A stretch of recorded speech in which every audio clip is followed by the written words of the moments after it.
Well,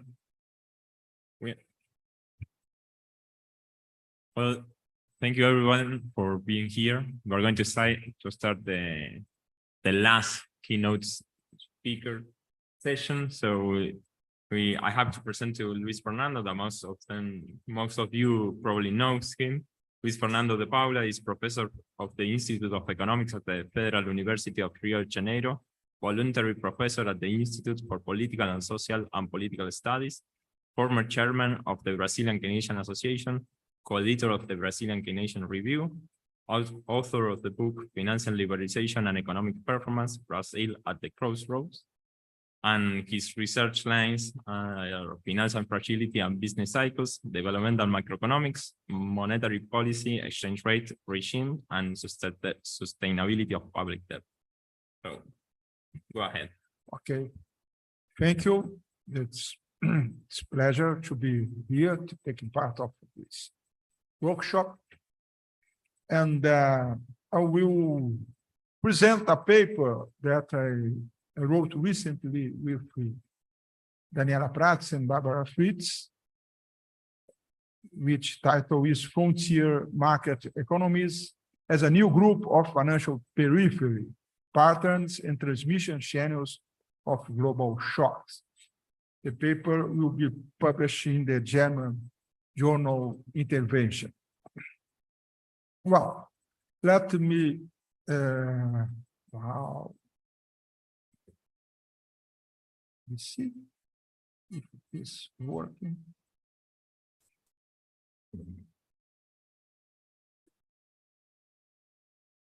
Okay.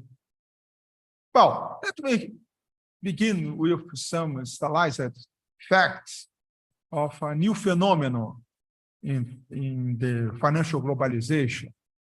That is the fact that a group of low-income countries, with this, leaks that include, among others, countries Angola, Belarus, El Salvador, Nigeria, Pakistan, Zambia, just to mention some of them, became integrated to financial globalization after the 2008 financial crisis and the liquidity abundance to emergent economies that followed such crisis.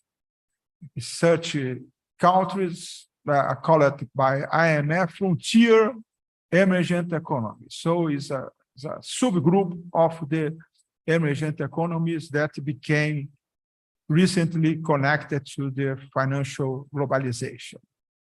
However, in the current crisis, to use the term of Adam Tooze, that is the word post-pandemic with the effects of Ukrainian war, frontier economies reveal to be hit more severely by the crisis than the traditional emergent economies.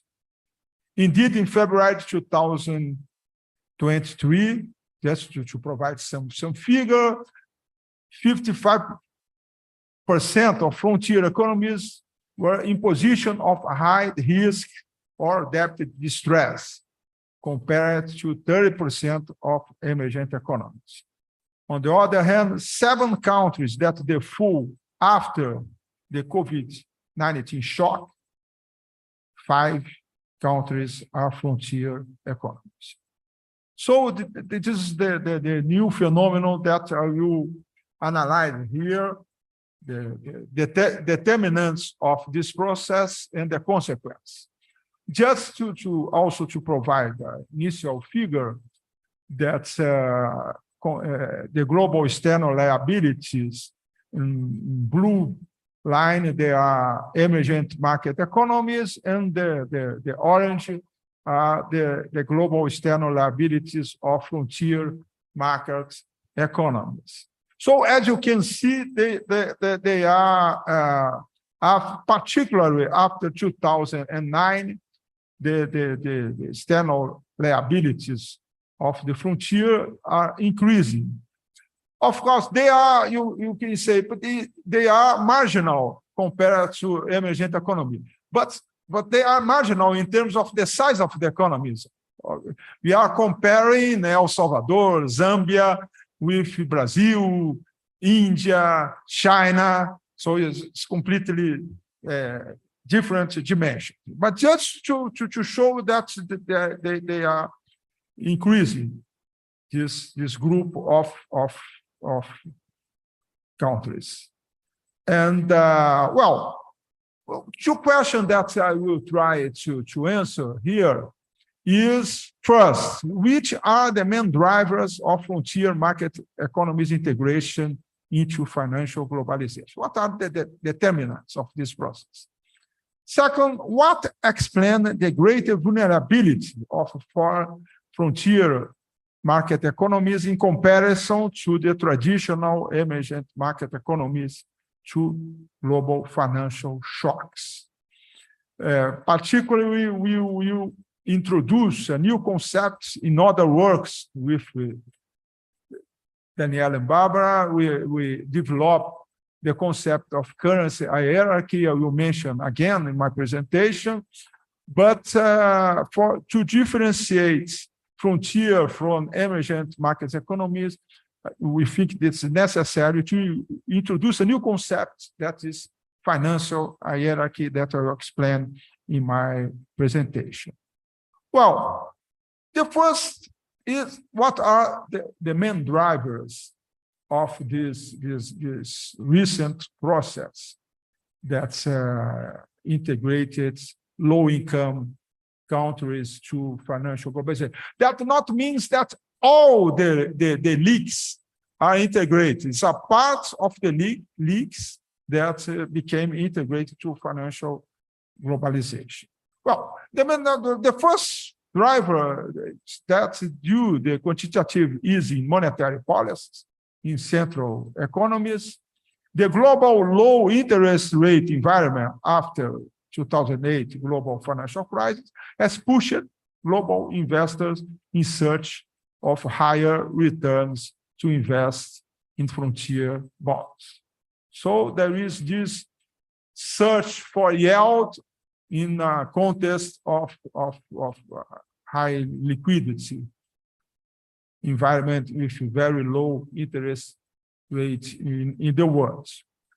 Well, the second factor is that the emergence of frontier market economies as a new group of the financial periphery fills a gap left for global investors by the major emergent market economies, which spreads decline in the past decade due to high foreign currency reserve accumulation and other related factors. So there is this reduction in the sovereign spreads of the traditional emergent market economies, that the combination of these two factors from the investor side results the search from the global investor for new options of high-risk investment as part of their portfolio diversification and searching for yield. And finally, the third driver for the emergence of frontier market economies is the demand size of its so-called missing middle of development finance. That is, many frontier markets economy climbed the income scale from low-income countries, LICs, to lower middle income, LMIC countries. And they have lost access of affordable external finance and official development assistance. As a result, the frontier market economies sovereign started to tap international capital markets to close the balance of payment gap and also for the development financing needs of these countries. So for both the size of the investor and even for the demand size, you have these drivers. More just to provide some figures, it's that first that the public and publicly debt responded by 71% of total external debt of frontiers in 2020. So the debt is mainly public debt. This has important consequence in terms of the external vulnerability. Consequently, debt service burden has been concentrated in public sector, increasing public and public guarantee service debts from 5.7% in 2011 to 16.6% in 2020 of total government revenues. That it's just to have a comparison, I will show the figures compared to 9.5% of emergent economies. Well, just to show you that this is the public external debt service to government revenues ratio, we can see that we increase in the case of the frontier market economies, that's the line in orange, from 5.7% in 2011 to 16.6% 2020. There is an increase also in terms of the traditional emergent economies, but it's much less, from 3.8% to 9.5%. Another figure, important figure, is that, as I mentioned, this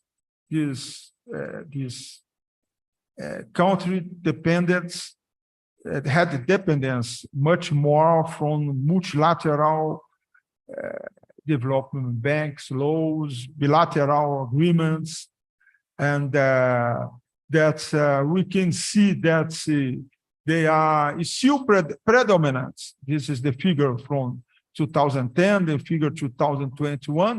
They are still predominant, but they reduce in terms of both multilateral and bilateral, and increase particularly the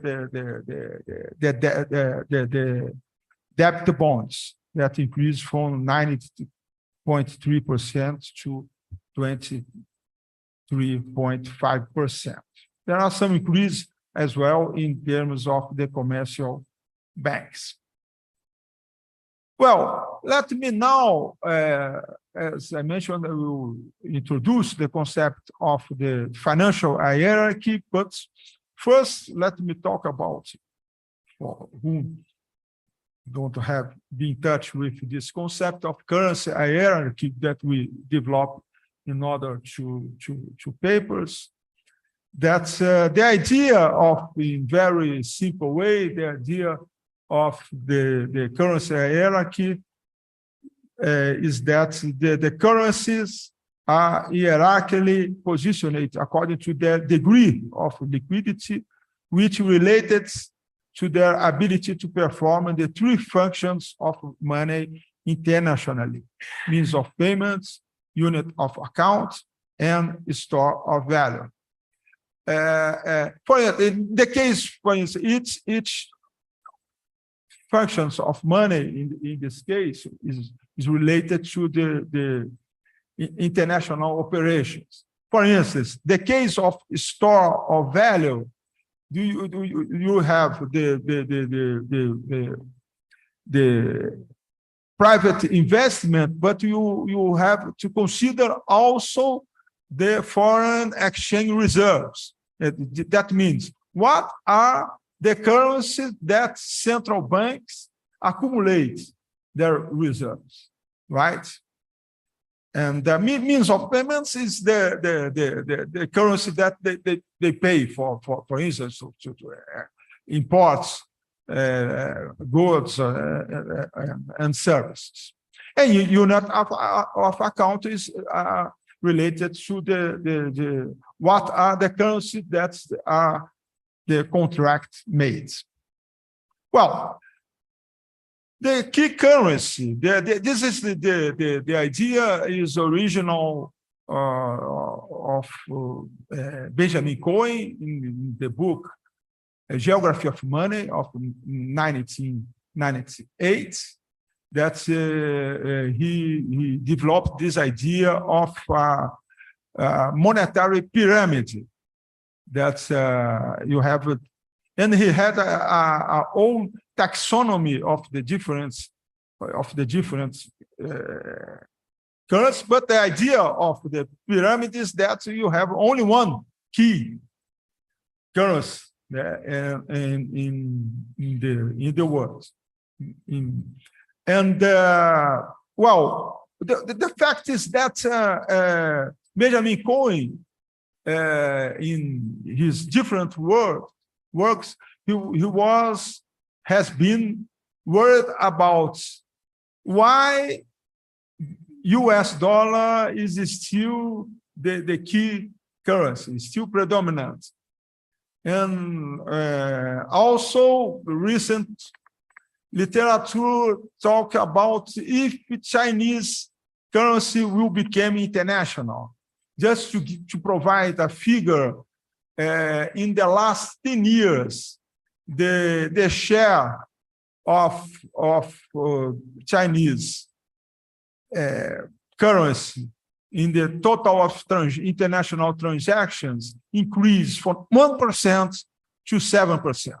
So if it's so far the highest share among the peripheral economies. Well, the idea of the currency hierarchy is that just to finish, is that our work is not worried about the top, how to reach the top of the hierarchy, but to understand what are the problems related to the countries that issue peripheral currencies. That means that currencies that are in the bottom of the pyramid. Well, the idea of the currency hierarchy is that you have the key currency has the highest liquidity premium as it performs all the three fractions of money at the international level. Okay, can you close it?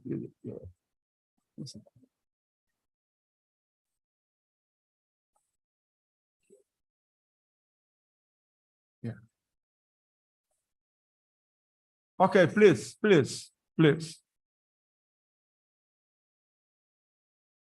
Okay, no, it's better. It was really disturbing. Thank you. And the currency places below the currency. They keep no, it's not working. Currency placed below the key currency must compensate for the lower liquidity premium, especially with higher interest rates. So you have to compensate the lower liquidity premium with higher interest rates. Well, as you know, the US dollar persists as a key global currency, while euro and other central currency performance money functions partially.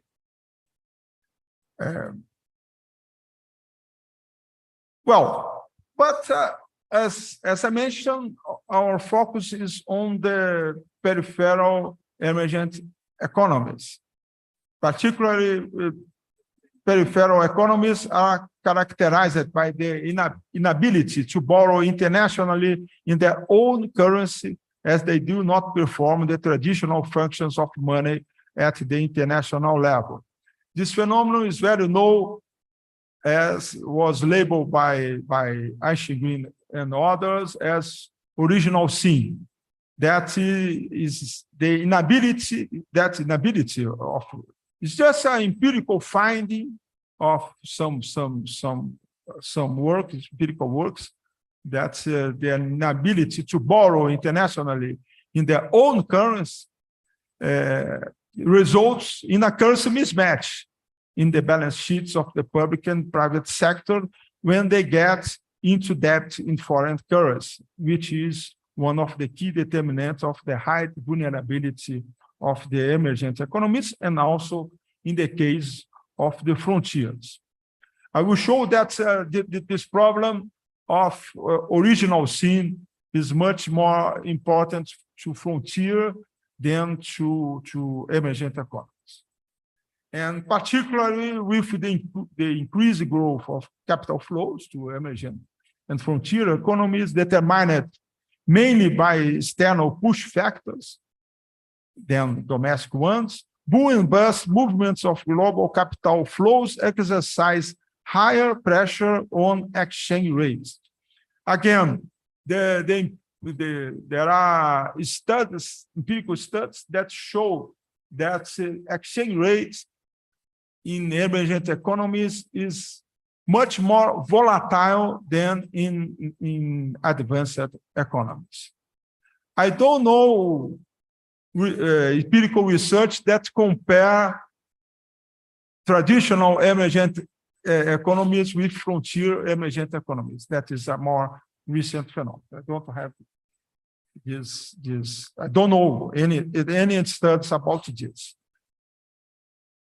But so the idea of the currency hierarchy is that you have I cannot show that with this. But you have the key currency that is the US dollar. You have also other central currency, as the case of euro, Japanese pounds, British pounds, and others. The idea is that this currency have a much more liquidity premium and less volatile exchange rates.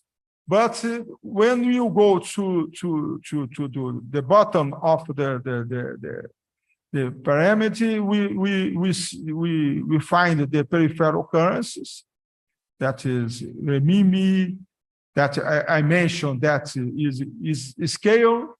There is all this discussion about what are the preconditions for the Chinese currency to become a more internationalized currency, eventually competing with US dollar.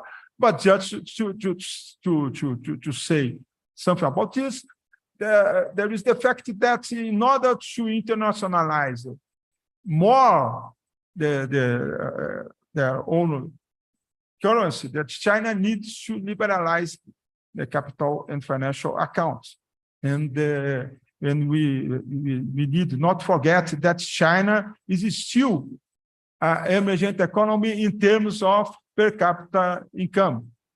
So they still need to have some sort of capital controls to maintain some control on exchange rates, and also to have more policy space to implement their developmentalist policies. Well,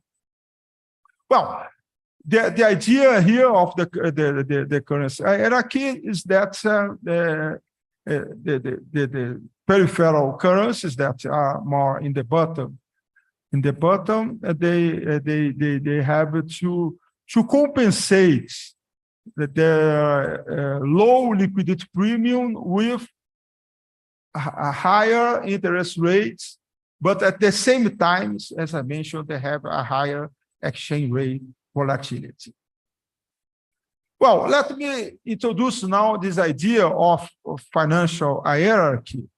We depart particularly from the original hierarchy of securities denominated in different currencies according to their yields for global investors.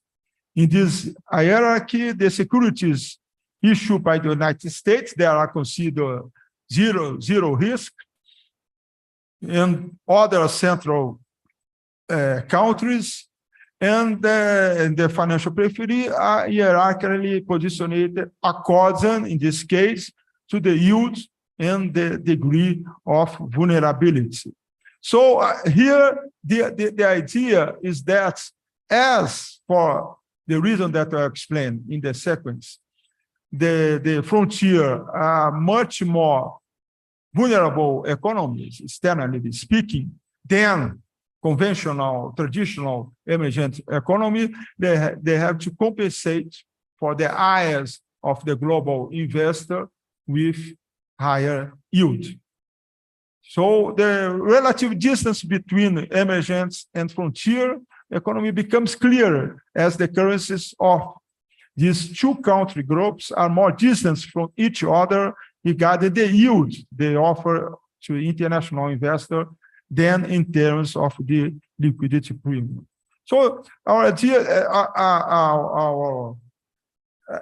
let me show you. The idea is that in terms of liquidity premium, there is no important difference between emergent and frontier economies. The difference will be more in terms of the yields that such group of countries paid to just to get some finance or to issue securities in the international markets. So there is this difference. Let me now show you some figures, the first figures to compare these two groups. In the left, we have the emergent market economies. On the right, we have the frontier markets economy, with the main capital flows in terms of the external liability. As we can see, the emergent markets economy, they have a much more diversified flux of capitals, FDI, other investment, portfolio equity, portfolio debt, while in the case of the frontiers, they are much more concentrated in two modalities of capital flows that are other investment, as we show, the concessional loans from the multilateral institutions are particularly important for this group of countries, but also is increasing private as well, and also FDI is increasing.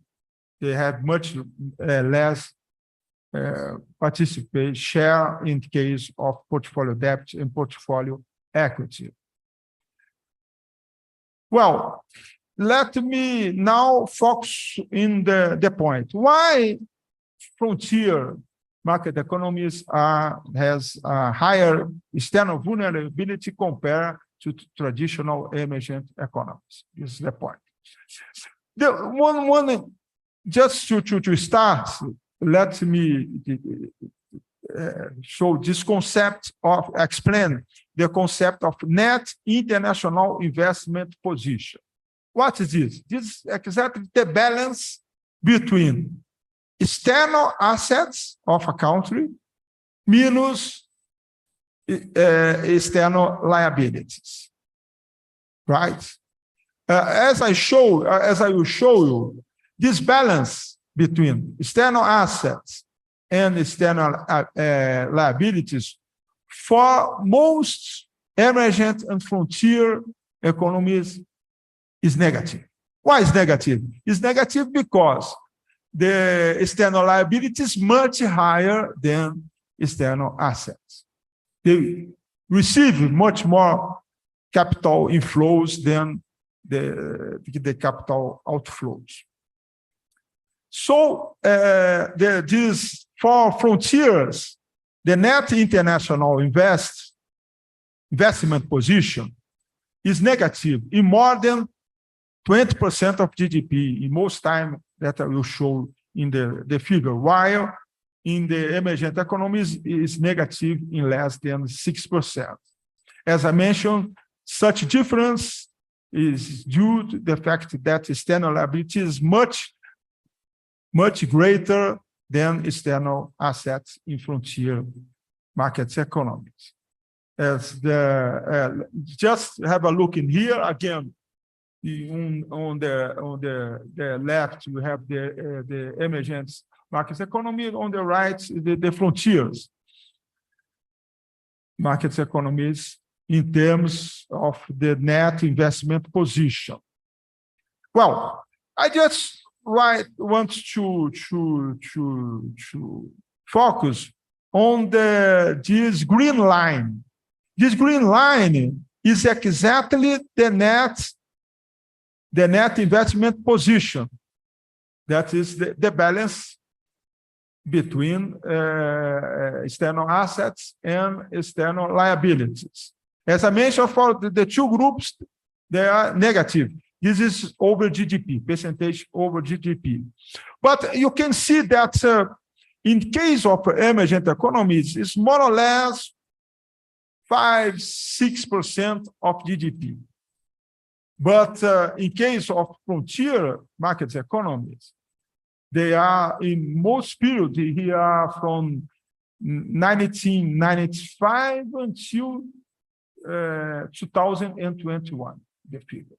Okay, it is in general is negative of more than 20%. So what this means? What's this? I would like to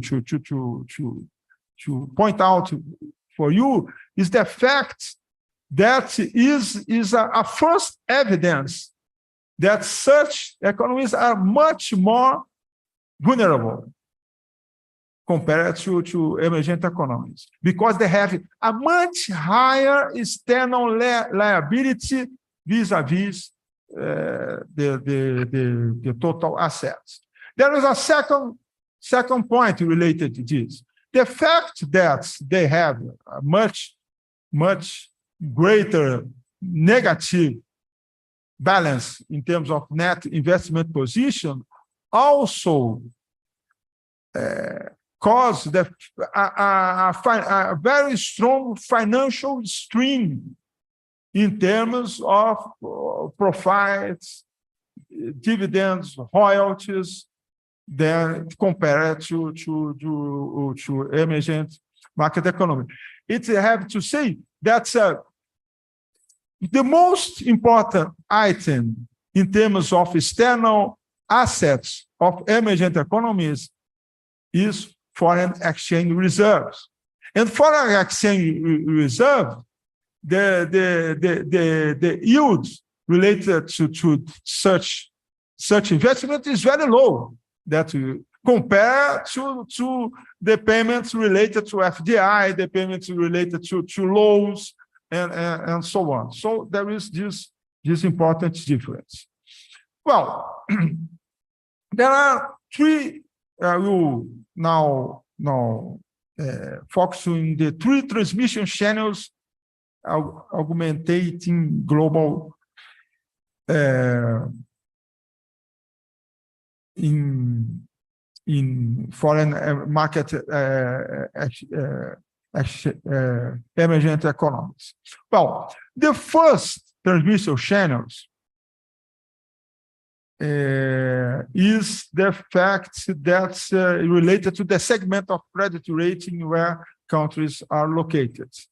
As during capital flow booms before and after the great financial crisis, many emergent economies achieved to upgrade their country risk to investment grades. A lot of countries. Frontier market economies came to fill the vacuum in speculative or high yield segments. So why? Because the speculative grade bonds offer higher yield assets for global asset managers. But at the same time, such group of economies, they are the first victims of these investors' flight to quality during the burst phase as well. So another reason that they are much more volatile country compared to the traditional emergent economies. In particular, during the 3 recent external shocks, frontier market economies, sovereigns were hit with greater intensity than, I will show you in the sequence, than emergent market economies issues, with the number of distress issues in the international capital market rising to record levels. Let me just show this figure is the returns of the sovereign bonds of the emergent market economies and the frontier. The frontiers is the blue line, and the emergent economies is the green line. Well, as we can see, particularly there in the COVID-19 crisis.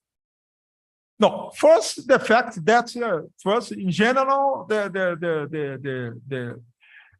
average spreads is higher for all the period is higher in case of the frontier compared to the emergent market economies, as I already mentioned. They are much more risk assets, but with a higher yield.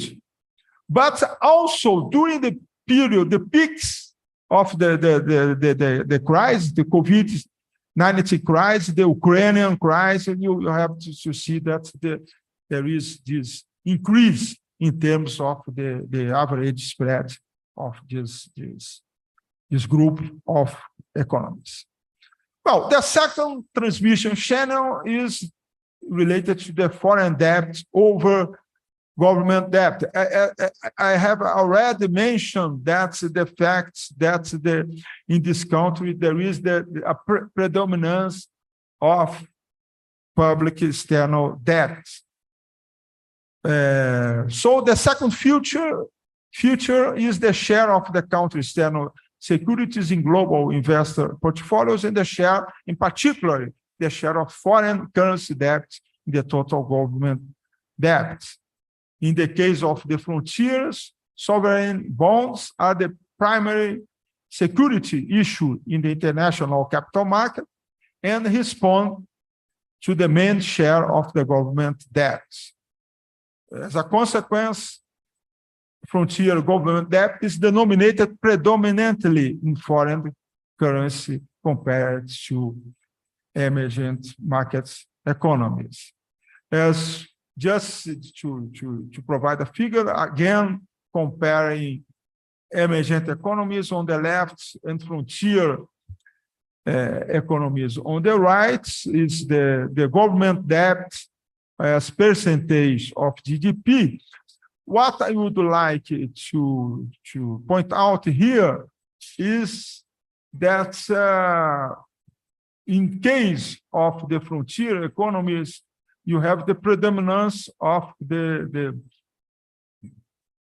foreign currency. So government debt is mainly issued in foreign currency compared with the traditional emergent economies. So they issue mostly government debt, and the government debt is denominated more in foreign currency. So this means that frontier governments are more vulnerable to the effects of currency depreciation due to the greater currency mismatch in the balance sheets than emergent economies. That they are much more subject to the what Ashley Green and others call it as the problem of the original sin.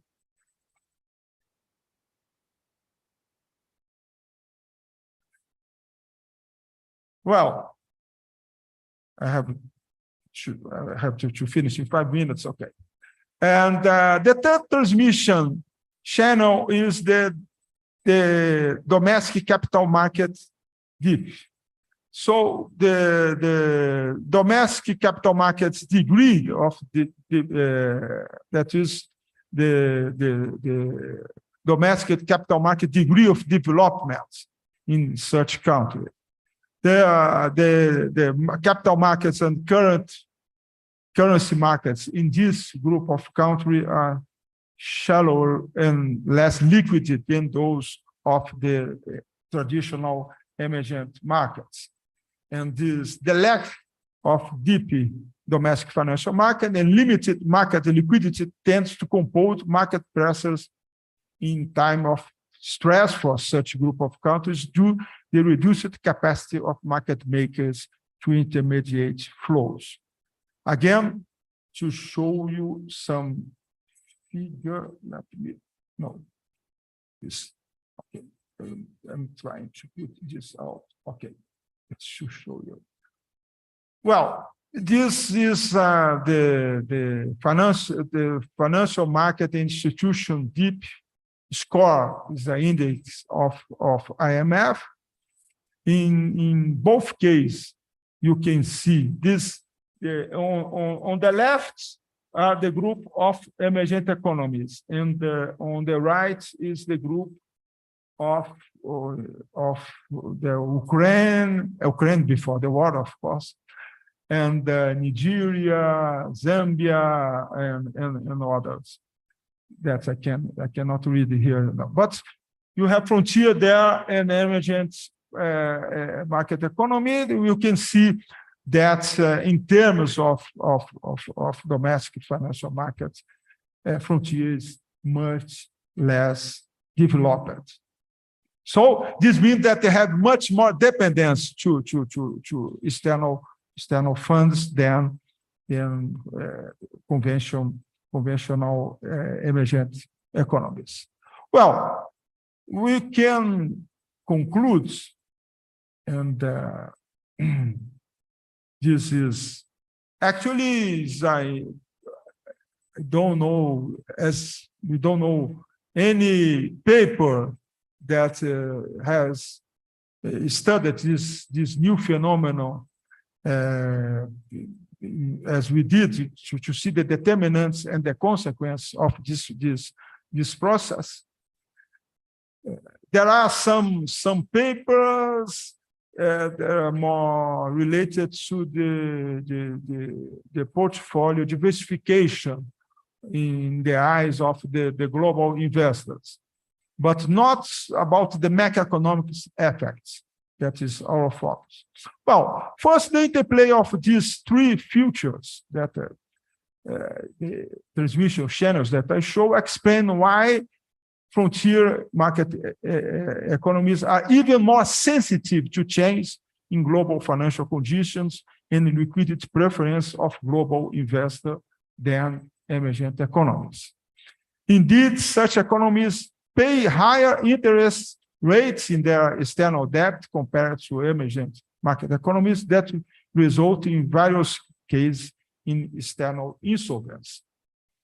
The external financial integration profile of this group of countries, the predominance of external sovereign bonds and foreign currency in government debt, also underlines the predominance of the original sin as the main transmission channels of external financial shocks, which adversely affects government balance sheets, reducing, consequently, the fiscal policy space of these countries. As particularly as the recent financial external shocks shed light, they are the first victims of the head-like behavior of these investors in moments of flight to quality, being subject to sharper swings in spreads and discontinuities that can even exclude countries out of the international capital market altogether. This means that they are even more vulnerable to the asymmetries of the financial globalization compared to the emergent markets economies. Well, I will conclude something that is not in the paper with Rosa Luxemburg. I conclude saying that Rosa Luxemburg argued in her book, Accumulation and Imperialism, that imperialism is always expanding its border to include countries to be exploited. We could also conclude that financial globalization is also always expanding its border to exploit new emergent economies. Thank you.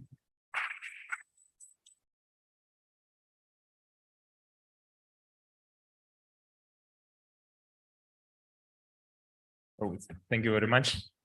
Very interesting presentation. So now we have time to questions for the audience.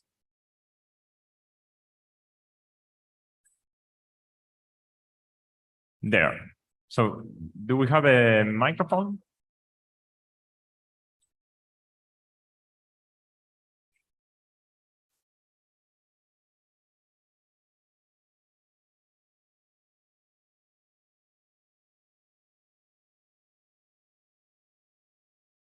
So, hello everyone. Hi, Luis Fernando. Nice to see you again.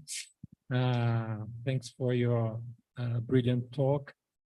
First of all, I'm really impressed that you, Daniela, and Barbara brought us another important concept, just so close than the other one, which is currency hierarchies, which became a kind of new fashion in heterodox economics and post-Keynesian economics as well. Recently, I have been reading a paper from Stockholm, which mentioned your paper and said, well, we can't understand anything if we don't take into account currency hierarchy. And now we have to say to him that he's wrong. He will have to read your new paper to bring into his perspective the financial hierarchy. So congratulations. In this sense, I would like to ask you, what is the relationship between the two concepts? Which one shakes the other? If it is possible to think something like that, which is more important, or they are twins, for example. And the second question is, well, I think that with these two concepts, we have a very interesting tool to discuss something that will probably come up in the next year in the G20 meeting, which is debt relief for low-income countries or frontier market economies. How do you think your twin concepts, currency hierarchy and financial hierarchy, should help us to discuss this important issue, which is debt reliefs or liability reliefs for low-income countries or frontier emerging economies? Thank you. We can collect. No? None? Yeah.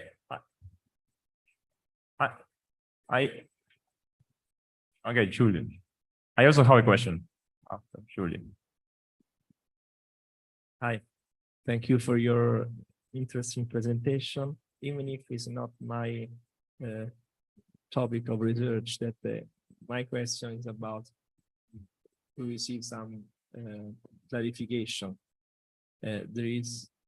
There are low countries, emerging economies, sorry, and in the middle there are frontier emerging countries. And in your analysis, you have compared frontier with emerging countries. I didn't understand very well if low countries, if there is some, to stay in the middle means probably you are more financial vulnerable with respect to the emerging countries, but also to the low countries in the sense for cost and benefit to stay in the middle. in terms of financial vulnerability.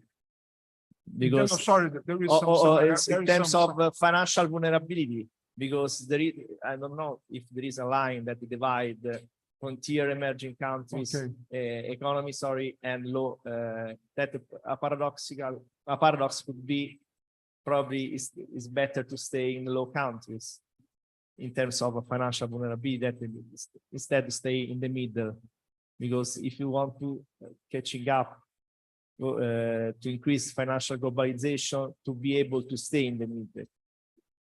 Okay. There is a general question. I can add another question. So for me, it's very interesting, and I'm still surprised. I'm joking now that Argentina is not a frontier emerging country, frontier market economy, and is still an emerging market economy in your classification. No, Argentina is still there, but actually we have more or less similar ratios that with very high external debt. But my question goes in another way. One is related with Julio, is how the classification was developed. I mean, how do you decide which countries are frontiers market? And the other one is just to, if you have any thought about what is the policy recommendation for these countries to try to upgrade, at least at the emerging market economies or in financial terms. Okay. Well, thank you for the question. I will actually join some of the question. And well, but the first that is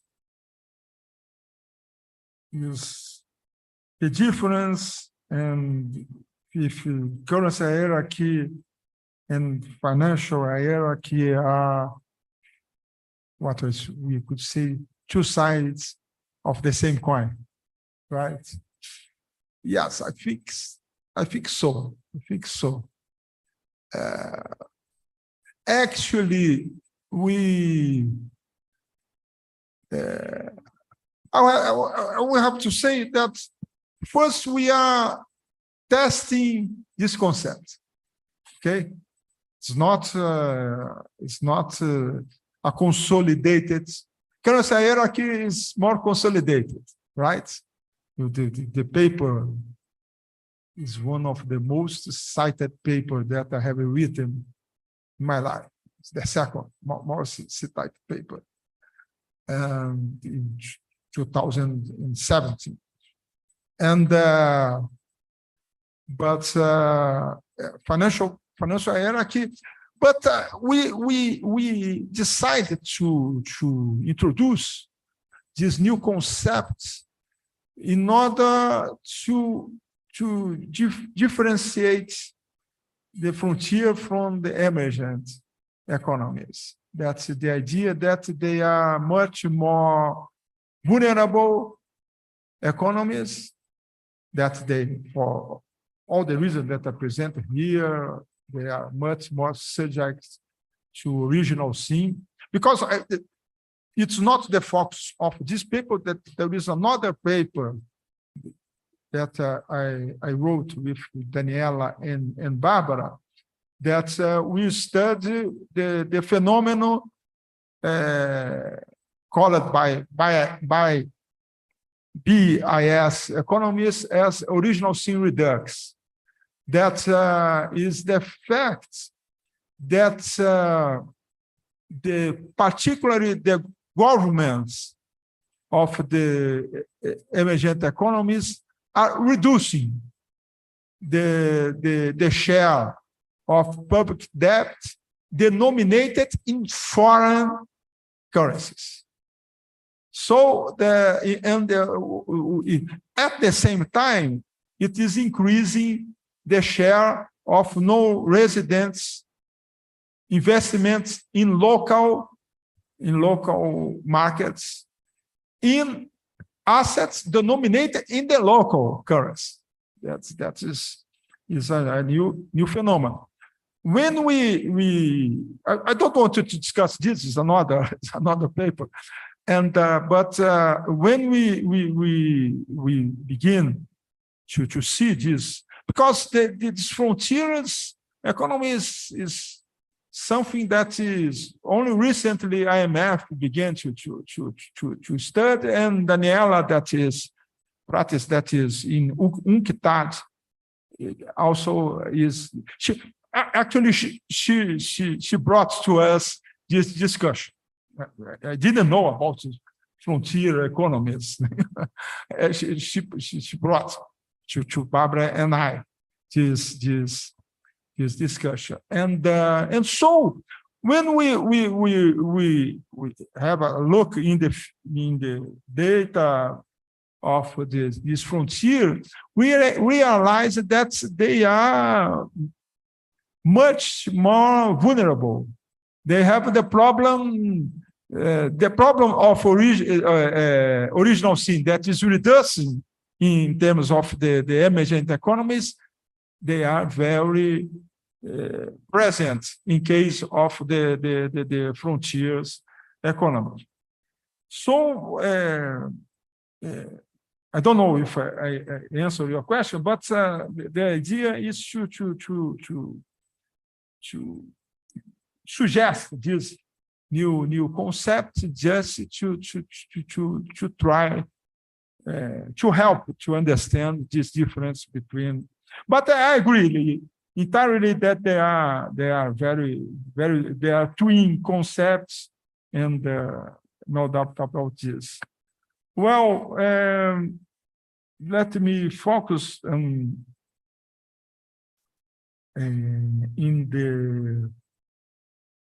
there are questions, a lot of questions related to this. First, just to go to the point, classification. We use classification of IMF. Okay, we use the classification of IMF, and JP Morgan we mix with JP Morgan because they have an index of emergent economies. And there is in the end of the paper we have this classification of but they are a bit in this case. I think that is much more complicated, my opinion, to define the group of emergent economies, because the idea that what's the concept of emergent economy? Emergent economies differ from developing economies is the countries that became integrated to international financial system. You mentioned Argentina is connected. No. So should Argentina be considered emergent economy? So you have it's there. Traditionally is there because it was there, and but in the case of these frontiers, you see El Salvador, Zambia, they are a very small country that has a very thin domestic financial markets that became to be integrated to international financial system, and maybe it was not clear in my presentation. Of course, our assessment of this is that the balance of the benefits and the costs for this group of countries is very bad. It's very bad. There are a lot of discussion about emergent economies, about criticism about this. But in the case of the frontier, is really enormous. They are all the time having distress, crisis, and they pay very high spread, much higher than the conventional emergent economies. So what could be the policy recommendation the first to have some debt relief for most of them cannot pay their debts, and I think that it should they should have international funding more related to the BRICS bank, other sort of modality that is not related to the private international markets. That is very bad. That China, with this trying to implement its soft power, is providing some financial assistance for this country with much better conditions. Okay. So I think that we don't have more time. We don't have more time, or we have more time for. Okay. Well, so we don't have more time. So thank you very much for the presentation. It was very interesting and very, very interesting for us. So we have to finish now. We have a coffee break, and then we continue with the last session. We are going to a sort of round table, right? We Round table. So we can discuss more there. So thank you very much. Okay.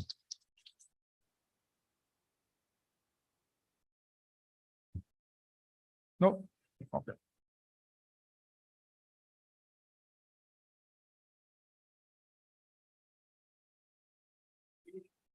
Yeah. Then sure. You mean Okay. Okay. The first time that I present this. I when the first answer is the question I realized that okay, you are using classification from Yeah. it's not like you are classification filing the economies using some kind of indicators or All the papers that we write, and there are this discussion on yeah. all the time. Yes, because also in I don't know how the IMF classify. I mean, how do they define that one economy, your economy, or one the emerging economy? Because maybe they are using, for example, the volatility or of the economy. So it's also something that you want to conclude that okay, those economies are more volatile because of this. So Just to have a view. For some classification, South Korea is and for me, it's not. yeah, should be better.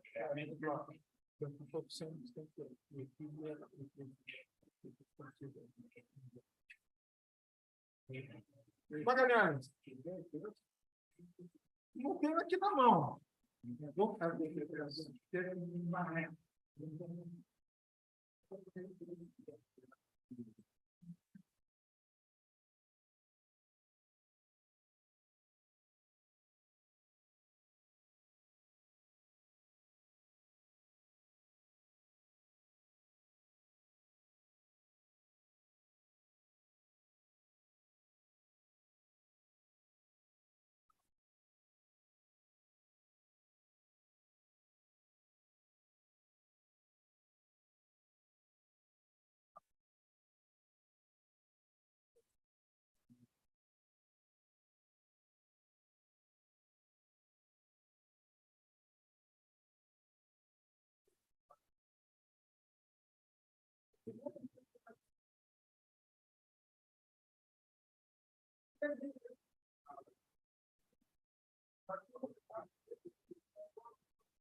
I found a souvenir store that's cheaper and more with bread.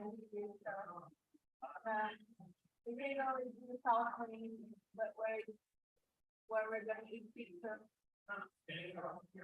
Huh? Yes, it's next to a very famous church that has very nice brick. You're gonna see that it's one of our main points. No, traditional food. A souvenir from here, like church. Yeah. Yeah, but it goes yeah, here and this.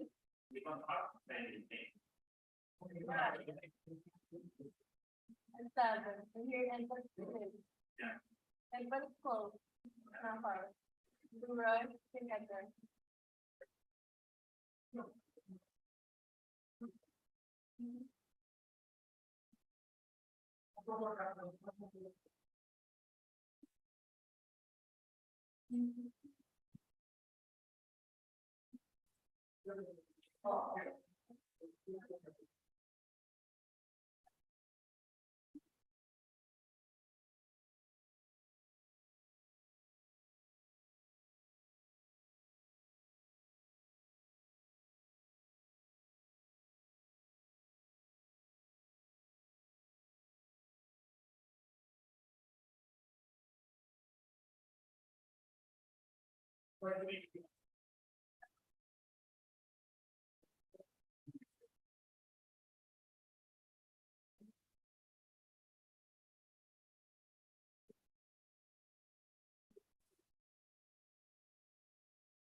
People, please let us start the last section of this third international workshop of the Structuralist Development Macroeconomics Research Group.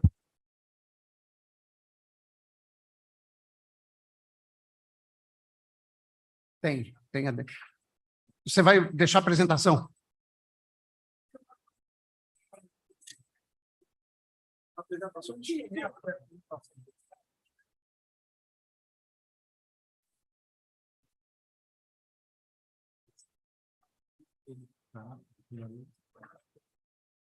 Lufa.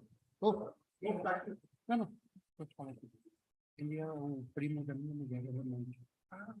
Ele já vinha assim,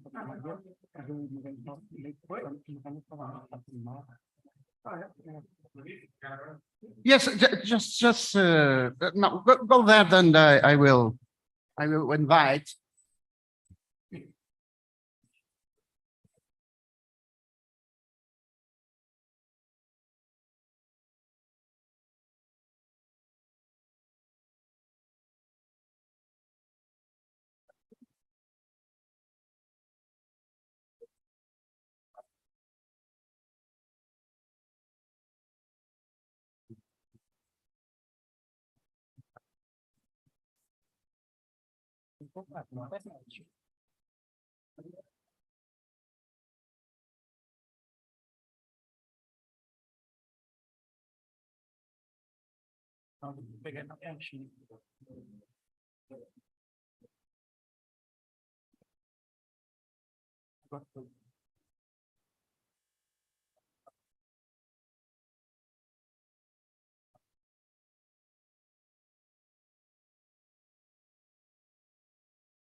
Ok, people. Já tá no ar? Ok.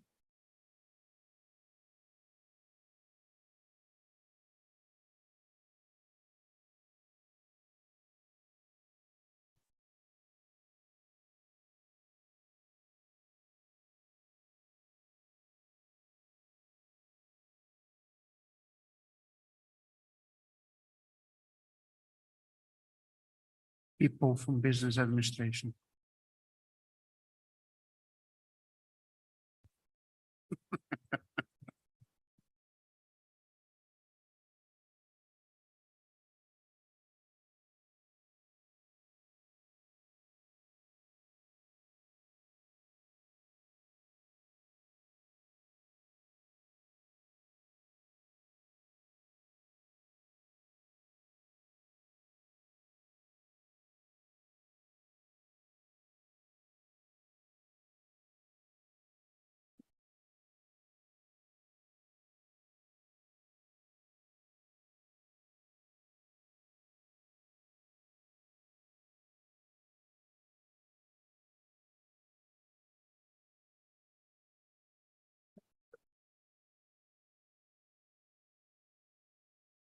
Quantos slides você tem, Cláudio? Foi muito gráfico, mas eu me conto. Tá,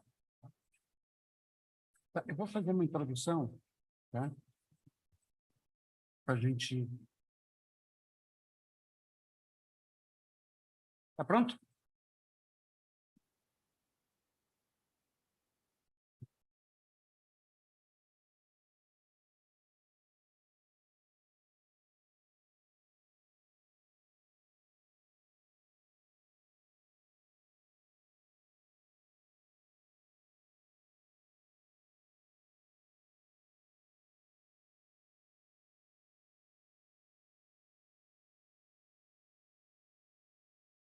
Viu?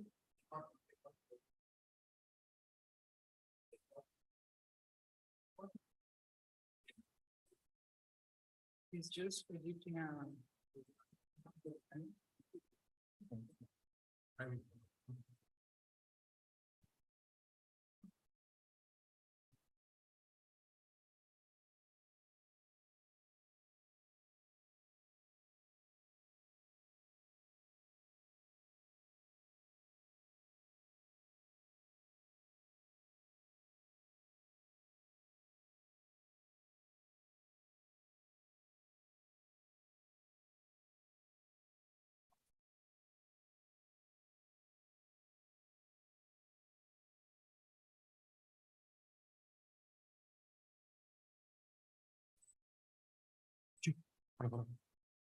Are we ready?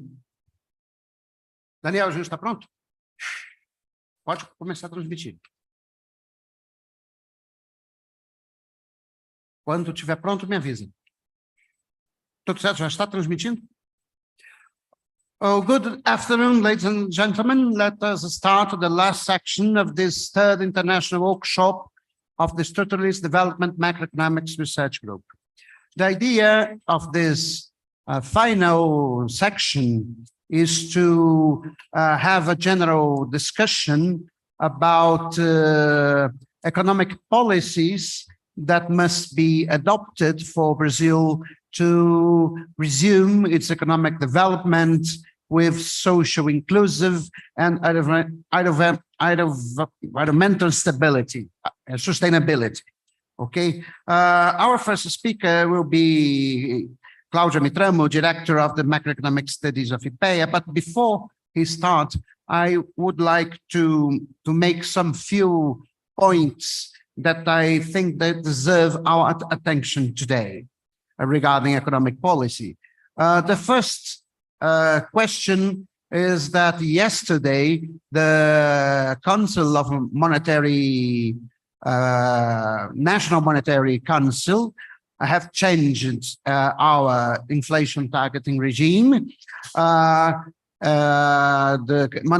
National Monetary Council decided that the time period to achieve target inflation will be 2 years, but the target inflation will be 3%. Okay, so I think that is a thing that we must think this today, because Brazil, and since 2020, had declining target rates of inflation. 2020, 4%, 2021, 3.75%, 2022, 3.5%, and for this year, 2023, 3.25%. So we have the system of declining target rates, but in the last 2 years, the central bank is simply incapable to achieve the target rate. So it means some sense to have a so low target inflation if in our recent history, the central bank was not able to achieve the target inflation. And more than that, if we see what is happening in the entire world, the inflation is high in developed countries too, including more high than Brazil. The last data that we have about the accumulated inflation in the last 12 months shows that inflation in Brazil was lower than 4%. So, but in Europe, for instance, the average inflation is more or less 7 or 80%. And in the United States, the inflation is 5% per year in the last 12 months. So that's a question that must be discussed about about our target inflation regime. These changes recently made by the National Monetary Council are appropriated or not? If not, what suggestions we should make to the government in order to improve the working of the inflation targeting regime? That's the first question. The second issue is about the fiscal framework. The fiscal framework was approved in the Congress of Deputies, but not yet in the Senate. And many people says that, okay, the fiscal framework is better than the previous fiscal rule, which is the expenditure ceiling, but this fiscal framework do not open space in order to increase public investment. And without increasing public investment, will be absolutely impossible to resume economic development in Brazil. So can we improve the fiscal framework? Is a second question. And the third question that's is returning again is that in the last months we saw a clearly trend of appreciation of nominal exchange rate again. So exchange rate that was at the end of Governo Bolsonaro were more or less 5 reais and 30 cents per dollar, now are 4 reais and 80 cents per dollar. So we have in the last 6 months valuation of a real of more or less 10%. Okay, so is it possible that we are returning again to what seems a very constant in Brazilian economy, that is a real exchange rate overvaluation? If it is true that we are returning to the path of real exchange rate overvaluation, what can be done in terms of exchange rate policy? Can we propose some exchange rate policy to the government? I think that is my personal opinion, that an exchange rate policy has to be implemented simultaneously with some reduction in the degree of openness of the capital account of the Brazilian economy. So, but in the last 5 or 6 years, the trend was precisely the opposite. There is a trend of continuing increasing the openness of the capital account. So these are these 3 issues that myself, I think that is important for us to discuss this day. Well, so the idea is that each person will have 15 minutes to present, okay? 15 minutes. We will begin with the Brazilians, so Cláudio Mitramo, and then Magalhães, and then Luis Fernando de Paula, and then we go to the non-Brazilians, okay? Beginning with the closest to Brazilian, that is Gabriel Palazzo, then Giulio Guarini, and then Hagaf. That's okay, this format? So, Cláudio Mitramo, the floor is yours. Hi, everyone. Thank you, Zé Luiz Oreiro, for inviting me for this final speech. I'm very pleased to be here. Before I start speaking, I would like to make a disclosure. The opinions expressed here are of my own, and they do not express in any sense the opinions of IPEA. Okay, so these are my own reflections about Brazilian development. So what I prepared to you today is something I think in the spirit of the structuralist development macroeconomic research group, mainly related in some sense with its founding fathers in spirit, John Robinson, Nicholas Calder, Kaletsky, and things like that. And what I'm going to try to tell you is that I'm a little bit skeptical about Brazilian development in the near future. And as during this seminar, we talked a lot about,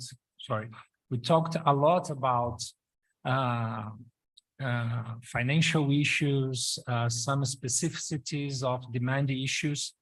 I'm going to talk more properly about supply issues that makes me a little bit worried about the Brazilian future, but I'm going to talk about supply issues in a post-Keynesian way, okay? So let me just tell you where I come from, where my speech come from. So I always like to say that I'm a kind of Cambridge post-Keynesian economist, dealing with, first of all, Joan Robinson and Calder. And it would be better to say an Oxbridge post-Keynesian, because Kaletsky, it's also an important reference. And I'm going to try to talk about the Brazilian economy based on the concept of growth regime and its relationship with the balance of payment conditions or constraints. What is the idea of growth regime? Is as simple as that, the process of income generation embedded within a historical context and a specific institutional framework. So we can talk about this growth regime in 3 time horizons. The short run, in which the most important sub-regimes are institutional and demand regimes. The medium run or provisional equilibrium, in which the most important sub-regimes are institutional, demand, and productivity regime. And in the long run, the questions related to the balance of payments constraints. In this presentation, I'm going to focus on the productivity regime, okay? Just to remind what these sub-regimes are, the demand regime is related, obviously, to the components of the aggregate demand, focusing on income distribution and consumption patterns, investment dynamics, government action, and productivity specialization and international integration, because it has a huge importance in determining the exports patterns. The productivity regime, which will be the focus of my presentation, is related to an idea which was put forward some years ago by Robert Boyer, the regulationist economist, and Hollis Hollingworth, a sociologist, which is very similar to the national innovation system from the Schumpeterians, but it has a little bit, it has some differences that might be interesting to explore. I think that this idea, it talks more properly about some issues related to the productive field. For example, it is related to what happens to infrastructure, the productive structure of the economy, like sectoral composition, the regulatory framework, and in a fashion, like neo-Schumpeterians, R&D, and the so-called social capabilities. And it has a kind of flavor of Caldor and especially Caldor, in which productivity grows in line with economic growth, like Caldor-Verdun law, or it is related to a kind of technological productive function, like in Caldor 57. And then it has the institutional regime, which I'm going to talk about, but it has an important role in connecting all these regimes. Finally, the balance of payment constraints, which are, for me at least, the main constraint of the economy in the spirit of Anthony Theriot during all his career. I'm not going to explain all these things that you all know better than me, these issues, but something that is important to talk is about productive structure, the role productive structure plays in determining income elasticities of imports and exports. And well, the interaction of these regimes, they might be represented in this graph that you can see, in which it's very common here. We have a demand regime, a productivity regime, which is my medium run equilibrium, and which can be profit-led or wage-led. And this red line here, the balance of payment constraint, I derived it as a kind of demand regime in the long run. So having said that, just show you some issues based on this perspective to explain why am I skeptical about the Brazilian development. Well, the issues are very well known: low economic growth, low growth of aggregate demand, especially investment due to high interest rates, as Professor Herrero has mentioned, and low public investments, and low export growth due to low income elasticity of exports. And mainly, the main point of my speech today is the low dynamism of the social system of production and innovation, especially the productive structure of the economy, human capital, and institutional regime. Let me show you some data and comparing Brazil with some countries. And as you can see, the Brazilian rate of economic growth has been lower than any other of these countries that are very common to compare with Brazil, and lower than developing and the developing economies excluding China, even China, excluding China. As I mentioned before, something that worries me about is the low rate of growth of some elements of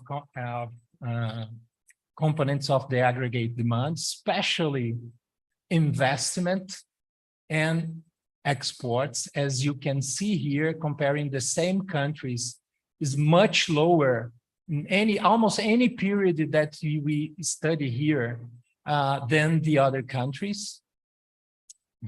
Some of them fellows of Brazil in BRICS, but one which, when I was an undergrad student, we used it to compare Brazil with Korea, because we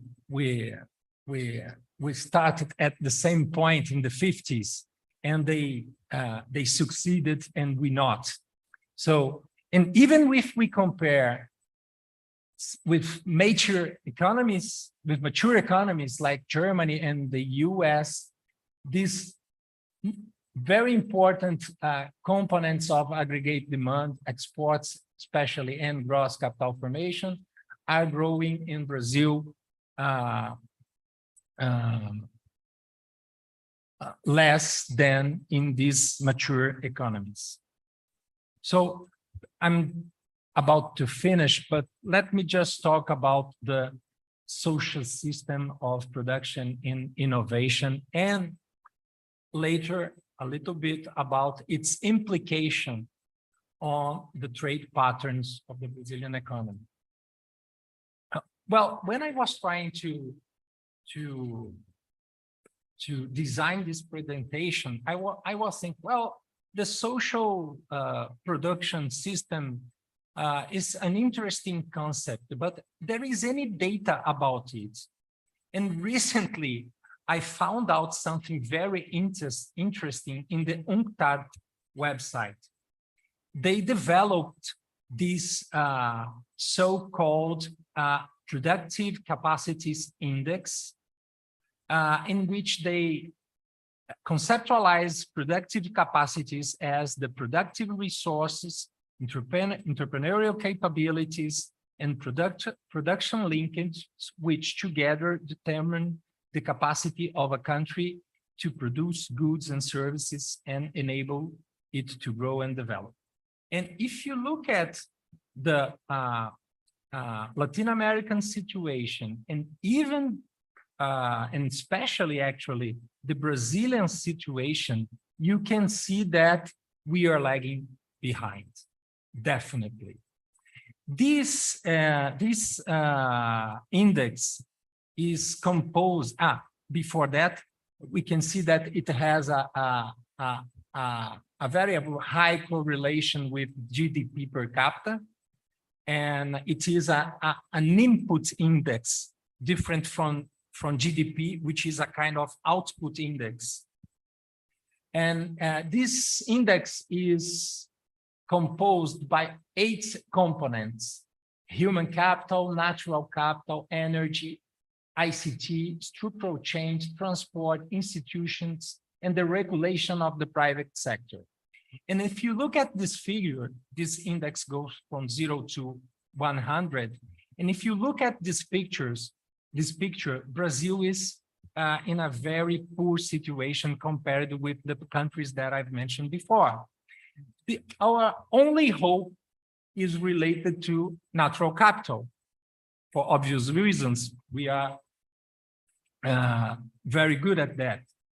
And another interesting data that I found out recently to show why I am skeptical about the Brazilian development from the supply side, if I may, is another UNCTAD very interesting data or index called Frontier Technological Readiness, and which is related to the concept of social production system. Well, this index is related to the technological capabilities related to physical investment, human capital, and technological effort, and covers national capacities to use, adopt, and adapt technologies. And once again, Brazil is falling behind. And in the overall index, and even if you look at the components of the index, Brazil is a little bit better only than India, and in almost all items. Finally, something that I would like to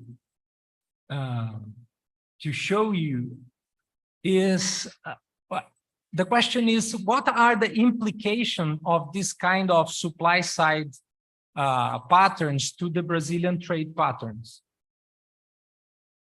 And here I try to compare Brazil with China. Just maybe it's not fair, but it's interesting. As you can see in these graphs, the Brazilian trade balance since 1995 took the opposite side of the pattern of the Chinese trade balance. Brazil has a surplus in primary commodities and a huge deficit and an increasing deficit in manufactured goods. And China is on the other side of this figure. But well, it is very well known. What is not, maybe not so well known is the data of the manufactured goods decomposed by technological intensity. Let us see what has happened with the Brazilian trade pattern and Chinese trade pattern. Here you can see that while China increased the trade balance of medium and high technological intensity manufactured goods, the Brazilian started having strong deficits in this same kind of manufactured goods.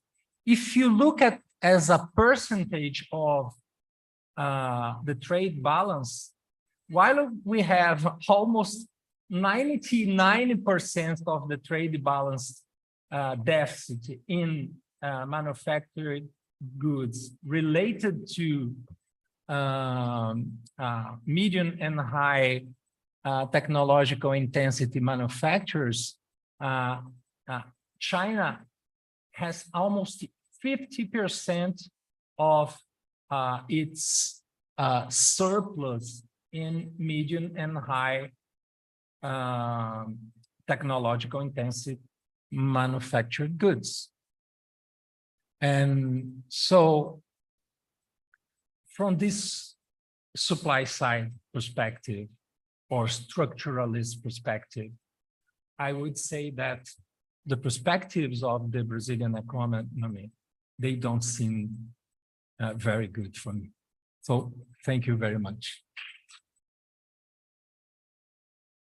Okay, thanks, Cláudio Mitramo. Then I now invite Luis Carlos Garcia de Magalhães to be here and make his comments or his presentation as you wish. Please take a seat there. On the left, here, on the left, on my left. Não, você que sabe.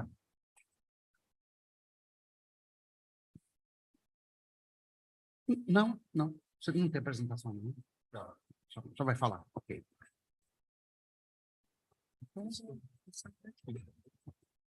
Tá bom, pode ser. Good afternoon. I don't disagree with Cláudio diagnosis about Brazilian economy. You have, for me, the main problem is the national system finance market in Brazil. And in the short run, this is, for me, the main causes about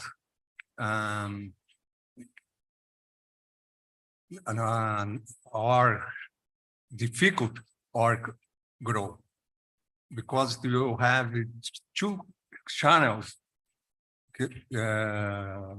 The Brazilian financial market makes a problem to Brazilian growth.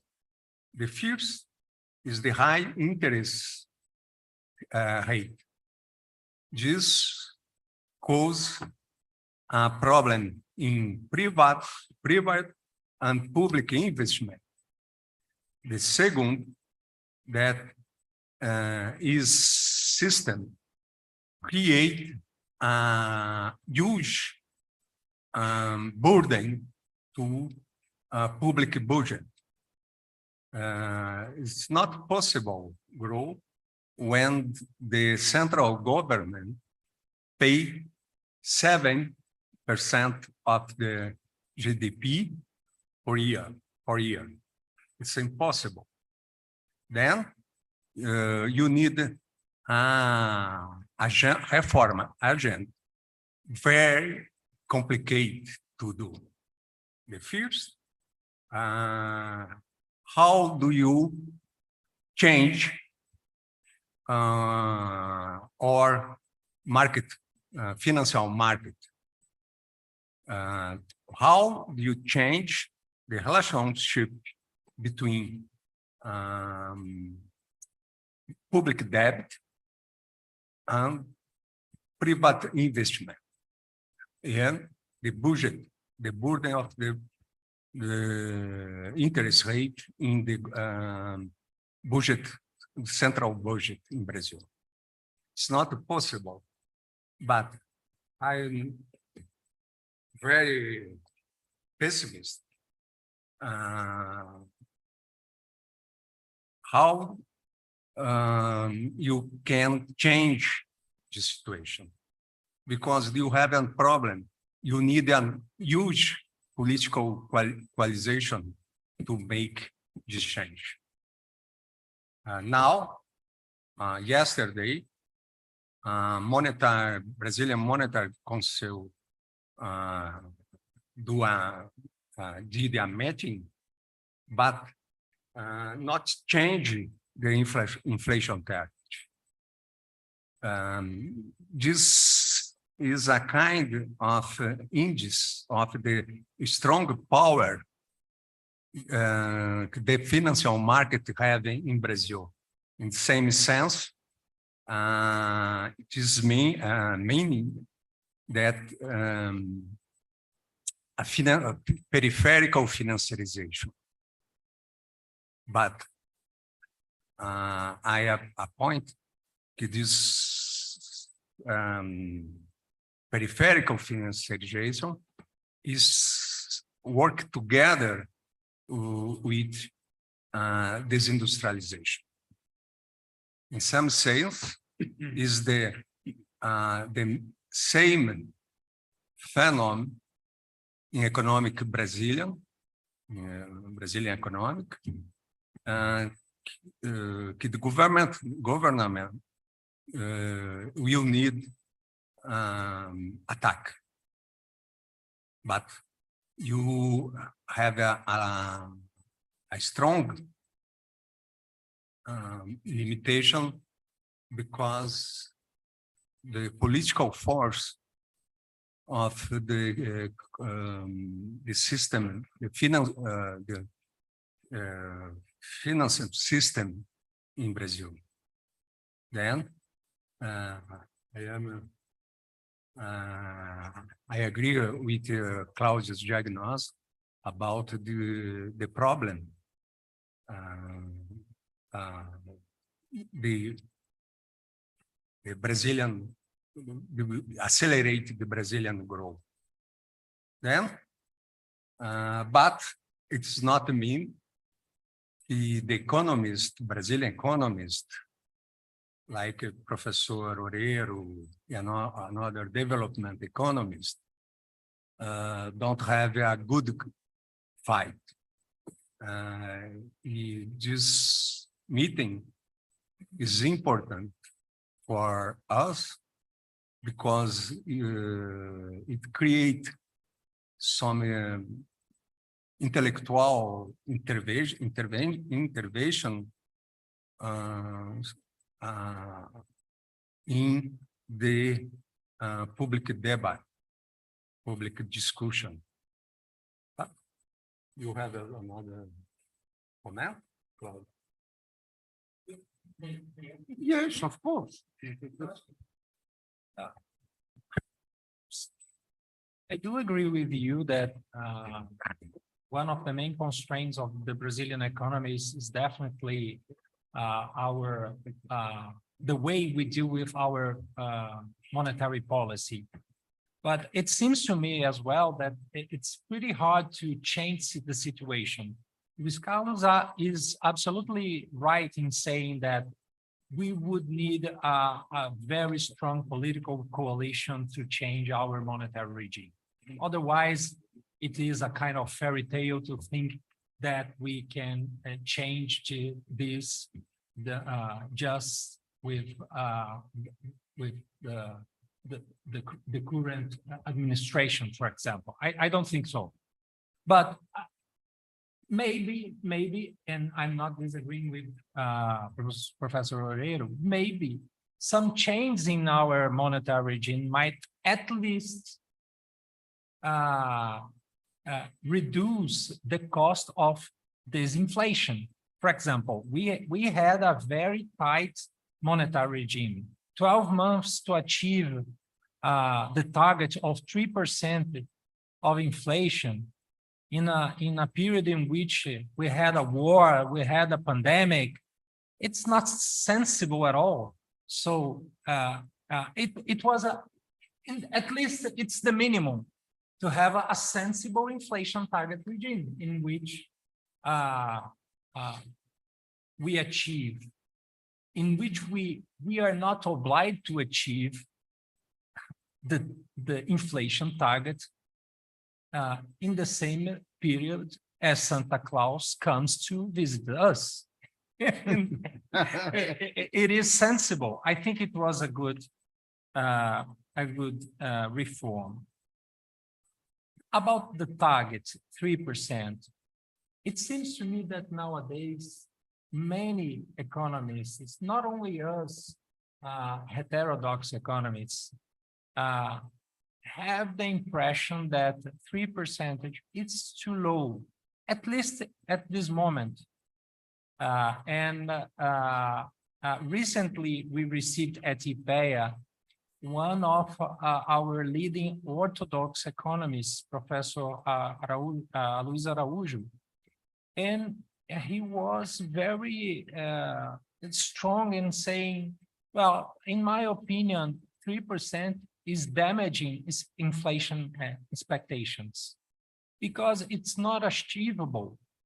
And then you, in some sense, you might be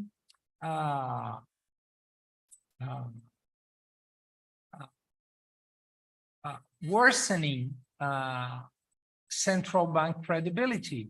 If the central bank isn't able to achieve the target for 1 year, 2 years, 3 years, 4 years, something is wrong. Even though knowing that we had a pandemic and then we have a war. And actually now international prices are helping us. Commodity prices are going down. Oil prices are going down. And in my opinion, it has contributed a lot to explain why our inflation is lower, for example, than in Europe or in the United States. So that's my comment, but I do agree with you. And because I agree so much with you, that's why I decided to focus my presentation in the supply side of the economy, because it seems to me that if the Brazilian government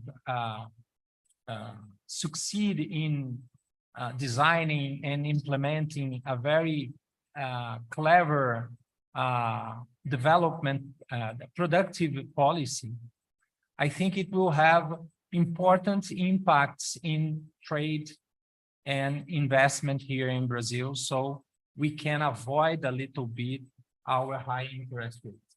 That's it. Thank you. Okay, you want to comment? Yes. Comment? Yes, you can do it. It's a general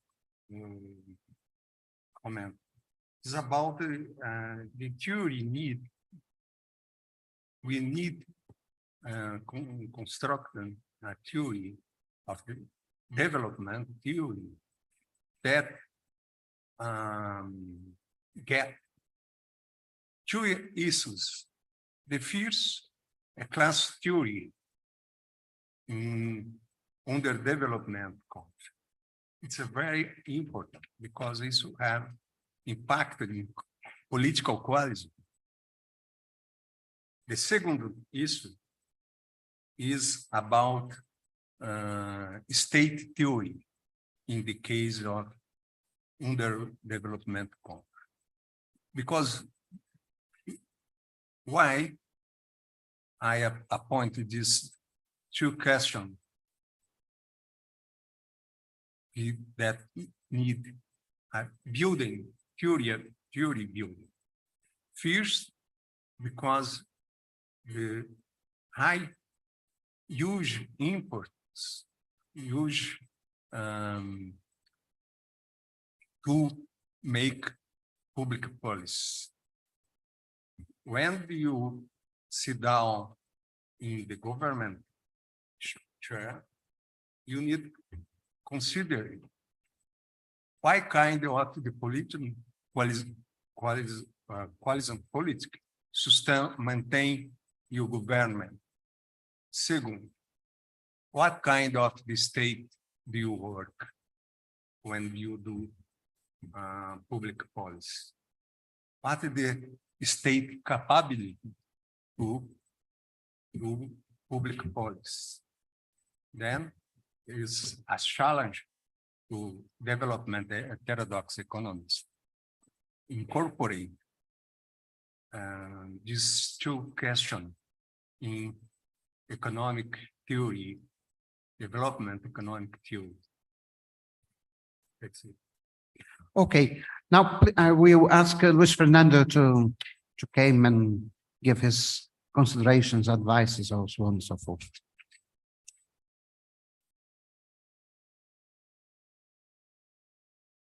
Luis Fernando, have two options: the extreme left or extreme right.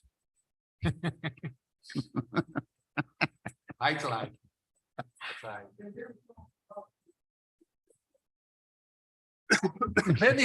On the reference, depends on the reference. Depends on the reference. Extremely left, okay. So we are communist.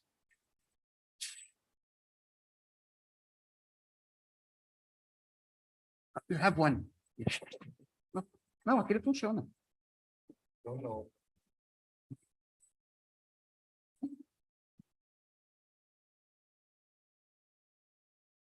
Okay, I will provide some brief comments. I agree with Claudio. His picture about the Brazilian economy in terms of the structural change. We have had an enormous productive regression in the last decades. And the point is, if the current government, Lula government, will be able to do some change. I think that is the main challenges that we have. I have to say that on this concern, I don't have an expectation of more radical changes. And why? Well, the main reason is that the National Congress, each term is become more conservative, and it is conservative and liberal, right? Just have a look in the attempt of the government to revise the lay of sanitation that was refused by the Congress. So I think that we have really problem related to and also I think that one of the crucial reform, economic reform, will, as we know, will be the tax reform, right? And as we know, the government divided the tax reform in two parts. One is the simplification of the tax. There is the government are resisting a bit of this because of the consequence in terms of the receipts, revenues, tax revenues for them. And and the other part of the reform is the reform of the income tax. That the government intends to do a more progressive tax reform. Well, I think that probably the first part will be approved. Somehow will be approved. It is more or less considered accepted by the Brazilian Congress, as we have seen in the newspaper. But I am very in doubt about the second part. That maybe I think that's probably what will be able to approve is one absurd measure that we have exception of income tax related to the films profiles for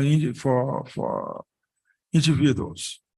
And that there is only 2 countries in Brazil that in the world there is this exception, Brazil and I think that Estonia, something like that. And also, so this is something that is possible that the government can bring. But the rest of to change the personal income tax to be more progressive, I have doubt about it. So probably we will have what André Singer called it in his book about Lulism. That André Singer is a political scientist that wrote 2 books about the phenomenon of Lulism.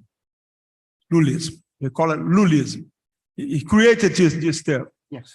Not only about, but he also, his second book is about the crisis of the Lulism in the impeachment of President Rousseff.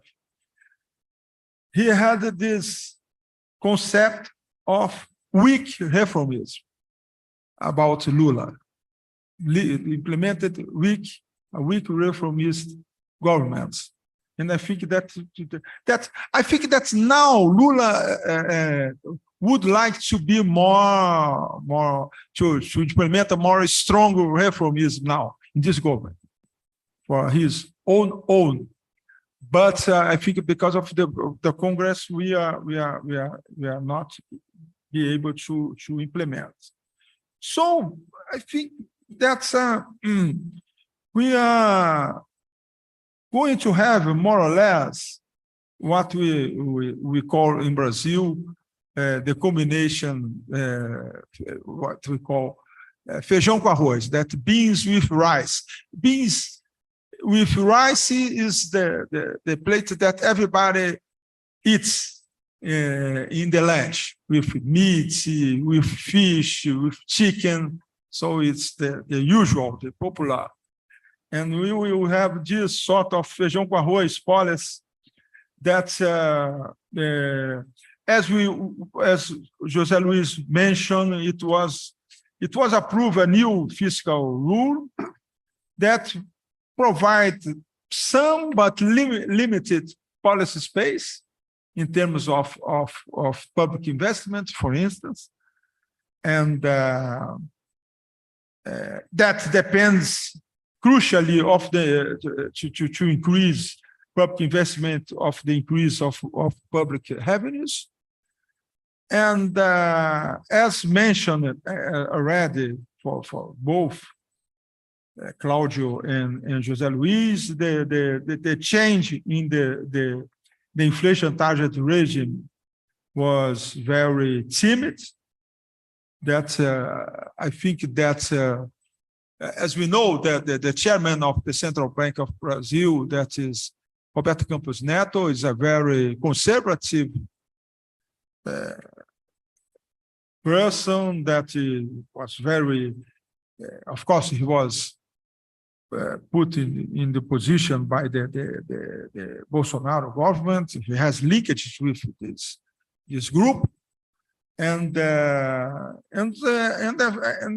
think that it was much more important to change the inflation target than the horizon time.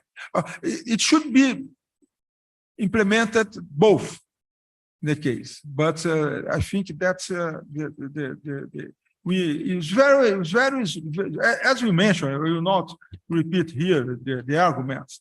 It is a very low inflation target for the Brazilian reality. So in this case, we are going to have a very conservative monetary policy, a limited fiscal policy space, and as for the exchange rate policy, my assessment, because the problem to implement exchange rate policy that you seek to maintain a competitive exchange rate is how to change from a point that the exchange rate is very appreciated to a more depreciate, and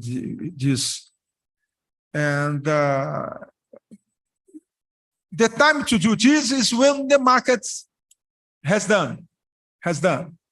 devaluated the exchange. So this happened in 2008. This happened recently, but the exchange rate is beginning is in a tendency to appreciate, because why is appreciated? Because for the global investor, they are seeing that the government is implemented market-friendly policies, new fiscal rule that will be able to maintain long-term sustainability of the fiscal situation in Brazil. Very conservative monetary policy, so they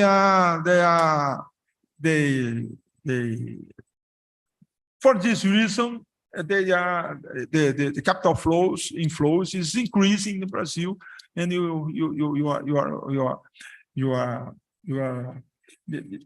we are having this tendency to appreciate the currency that I think that will continue, and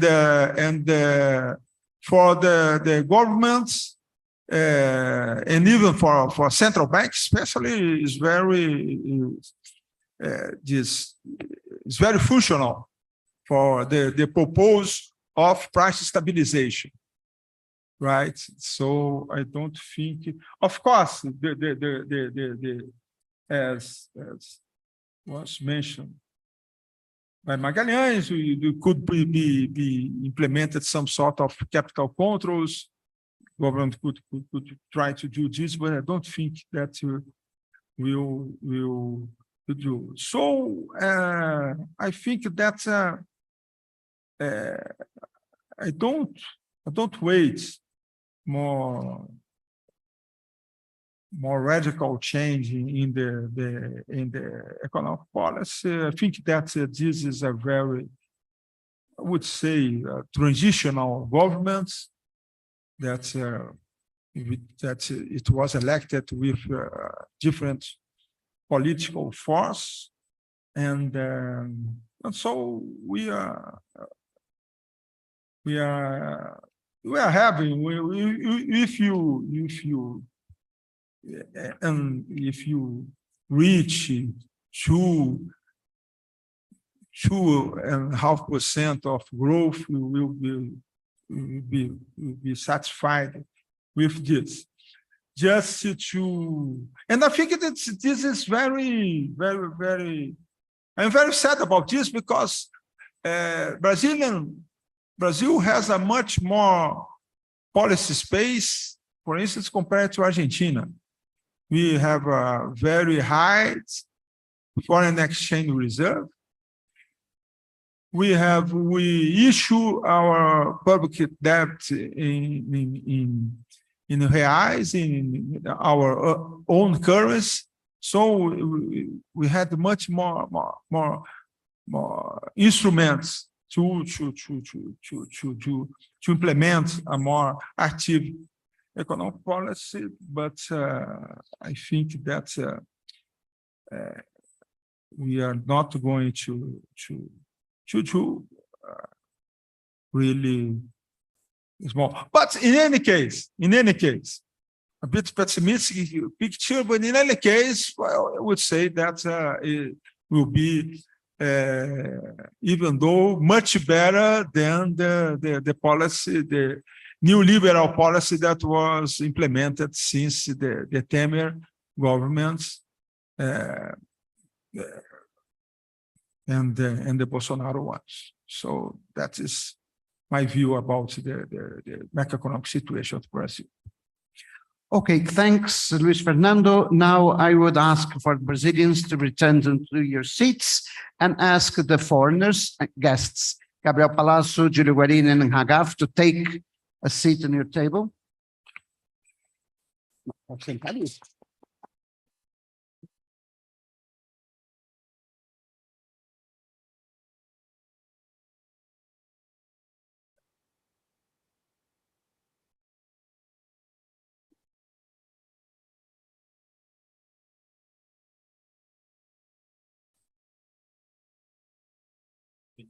Julio.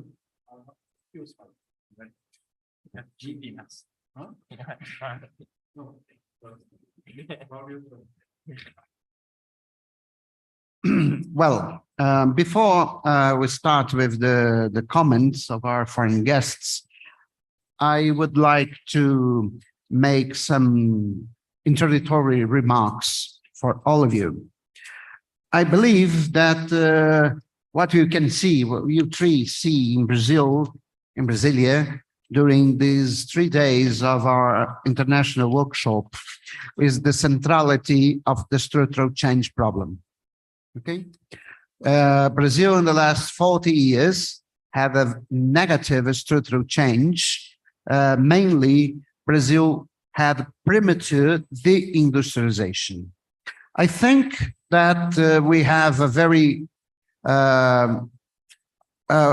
we all agreed that the reindustrialization of the Brazilian economy is absolutely necessary in order to resume economic development. But the question is how to reindustrialize the Brazilian economy. Some months ago, Donny Hodrick on his Twitter, you know that Donny Hodrick published a paper in 2016 about the premature industrialization, which, to be honest, he was not the first to think about that. The first was Gabriel Palma in 2005. But okay, Gabriel Palma published in Spanish, then Donny Hodrick published in English, so that's why Donny Hodrick takes the credits. But Donny Hodrick on his Twitter some months from now, he writes that experience shows that reindustrialization is impossible. Okay, so the first thing that we have to think is it possible for an economy that had a huge the industrialization, to reindustrialize, is a most general question. But then the specific case of Brazil, how can we reindustrialize our economy? I think that we have a lot of barriers or problems to solve in order to reindustrialize the economy. Well, the first one that I also speak in my first comments is the low value of public investment, mainly public investment in infrastructure. Okay, public investment in infrastructure generates positive externalities for the private enterprises. I saw estimates, I believe, that made by PEA or by Manuel Pires from FGV, that the ratio of public capital to GDP declined from 60% in the 70s to more or less 30% in the last few years. Which means that we reduced the half of our public capital, and without large stock of public capital in infrastructure, the private investment will suffer because there is no generation of positive externalities. This means that productivity of capital will be reduced, and hence the profit rate. The profit rate is the fundamental stimulus for private investment. The second challenge, so to speak, to reindustrialize the Brazilian economy is that because Brazilian economy had a very low growth since 2013, private firms in the manufacturing sector did not make investments in order to make the technological modernization of its capital stock. So basically, our capital stock is old and outdated. Okay, with a capital stock old and outdated, it means that the manufacturing industry is losing competitiveness, non-price competitiveness. So if we have to compensate this loss in non-price competitiveness with price competitiveness, means that we will need a very depreciated exchange rate, 6 or 7 reais per dollar. That of course that is impossible. So we must do specific policies in order to incentivize private manufacturing firms to modernize their stock of capital. Well, the institution that is supposed to do such a thing is the National Bank of Development. But up to now, I saw nothing in BNDES that is close to this idea. When I was at the transition government, I work in the planning. One of my suggestions was for BNDES to have a special credit line for Brazilian manufacturing firms in order to modernize their capital stock, to buy capital goods from abroad, from Germany, from Japan, and so on and so forth, in order to catch up in technological terms. But up to now, nothing was announced by BNDES in this sense. And the third challenge is how to deal with the climate change. For instance, the automobile industry in Brazil has no idea of how to make the transition for a low carbon economy.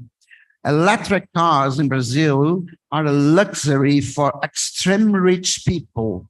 An electric car in Brazil is about, the average price is 200,000 reais, which means 40,000 euros, which for our per capita income is is excessively high. So rich people can have electric cars as a toy, but up to now, electric cars are not affordable for the middle classes. So, but Brazil had the technology of hybrid cars. I remember that Tarcísio, the professor of the Institute of Physics, remind us that Brazil was technological leader in the production of cars that used ethanol as fuel. And ethanol is a source of an energy that have net zero impact over CO2 emission. But the fact is, up to now, I see nothing on the Ministry of Development and Industry in the sense of trying to define what we will do with our automobile industry. There is only a small program of incentive the selling of so-called popular automobiles, but that's not the solution for this kind of problem. We have a more deepest problem is to adapt our automobile industry to a new environment that we need to produce cars that had a low emission of CO2. Okay, but another question that is important, and Tarcísio remind us on his speech, is that although the matrix of energy production in Brazil is very clean, because more than 70% of our electricity is produced in green terms, when we thought energy production, not only electricity, we are not in so good shape. And mainly because one of the greatest source of CO2 emission is transportation. So we had a lot of private transportation, cars. We have a lot of the transportation of goods is made by trucks that uses diesel as a fuel that is extremely bad for CO2 emission. We have no trains. Guarini was asking me yesterday, I believe, there is trains in Brazil. I replied, for passengers, no. So there is just one line from Belo Horizonte to Vitória, but mainly for tourists. You know, it's not, we are not supposed to use the train if you need to go from Belo Horizonte to Vitória. It's just for tourism. So we have also to change our matrix of transportation. We need less trucks and more trains. We need less buses and more trains. And for that, we have to invest a lot on railroads instead of new roads for automobiles and trucks. So that's my first comment. So let us start with Gabriel Palazzo. Gabriel Palazzo, the floor is yours. Of course. Oh, here we are. So thank you very much for having me here again in the stage, in the floor. So I mean, there was a very nice presentation. I didn't know that we can use slides, so I'm going to improvise a little bit about what you were saying and what I have to say about Argentina. In some sense, I feel that you are complaining a lot, and we can complain even more because we are also stagnant since 2011, and also we have an inflation rate of more than 100% per year, a dual market in the real exchange rate. So we are expecting some kind of unification in some moment in the next year, and that unification is going to depreciate our official currency, is going to accelerate inflation. So the situation is quite complicated. Also, the real wage in the last 5 years goes down more or less like 20%. So we have like this quite weird situation that we have a very appreciated exchange rate in the official terms. I mean, the official real exchange rate, the one that we use for export and imports, is very appreciated, but we also have very low real wages that usually is like, okay, if you have an appreciated exchange rate, you are having a high real wage, and the problem is if you devaluate, you change that relative prices. But here we have both appreciated and the real wage very, very low. So we have like a very important macroeconomic problem, no? And the first thing that we have to do in Argentina, and it should be the priority for the next government, is to do a stabilization plan, some kind of stabilization plan, to try to keep low inflation for now and forever, and try to solve that macroeconomic problem. But the other problem that we have is that we also have a structural problem. So we can't rely that solving the macroeconomic problem is going to solve the structural problem that we also have. And I think that is more or less similar to the problem that you have here in Brazil. No, so it's like we have two different kind of problems. And in Argentina, we are only talking about the first one, the macroeconomic problem, not the second one that is the structural problem. And there is something very important about the stabilization plans, that after a stabilization plan happened here in Brazil with the real, with the plan real, happened in most of the success, well, actually in all the successful stabilization plans, the real exchange rate kept really appreciated.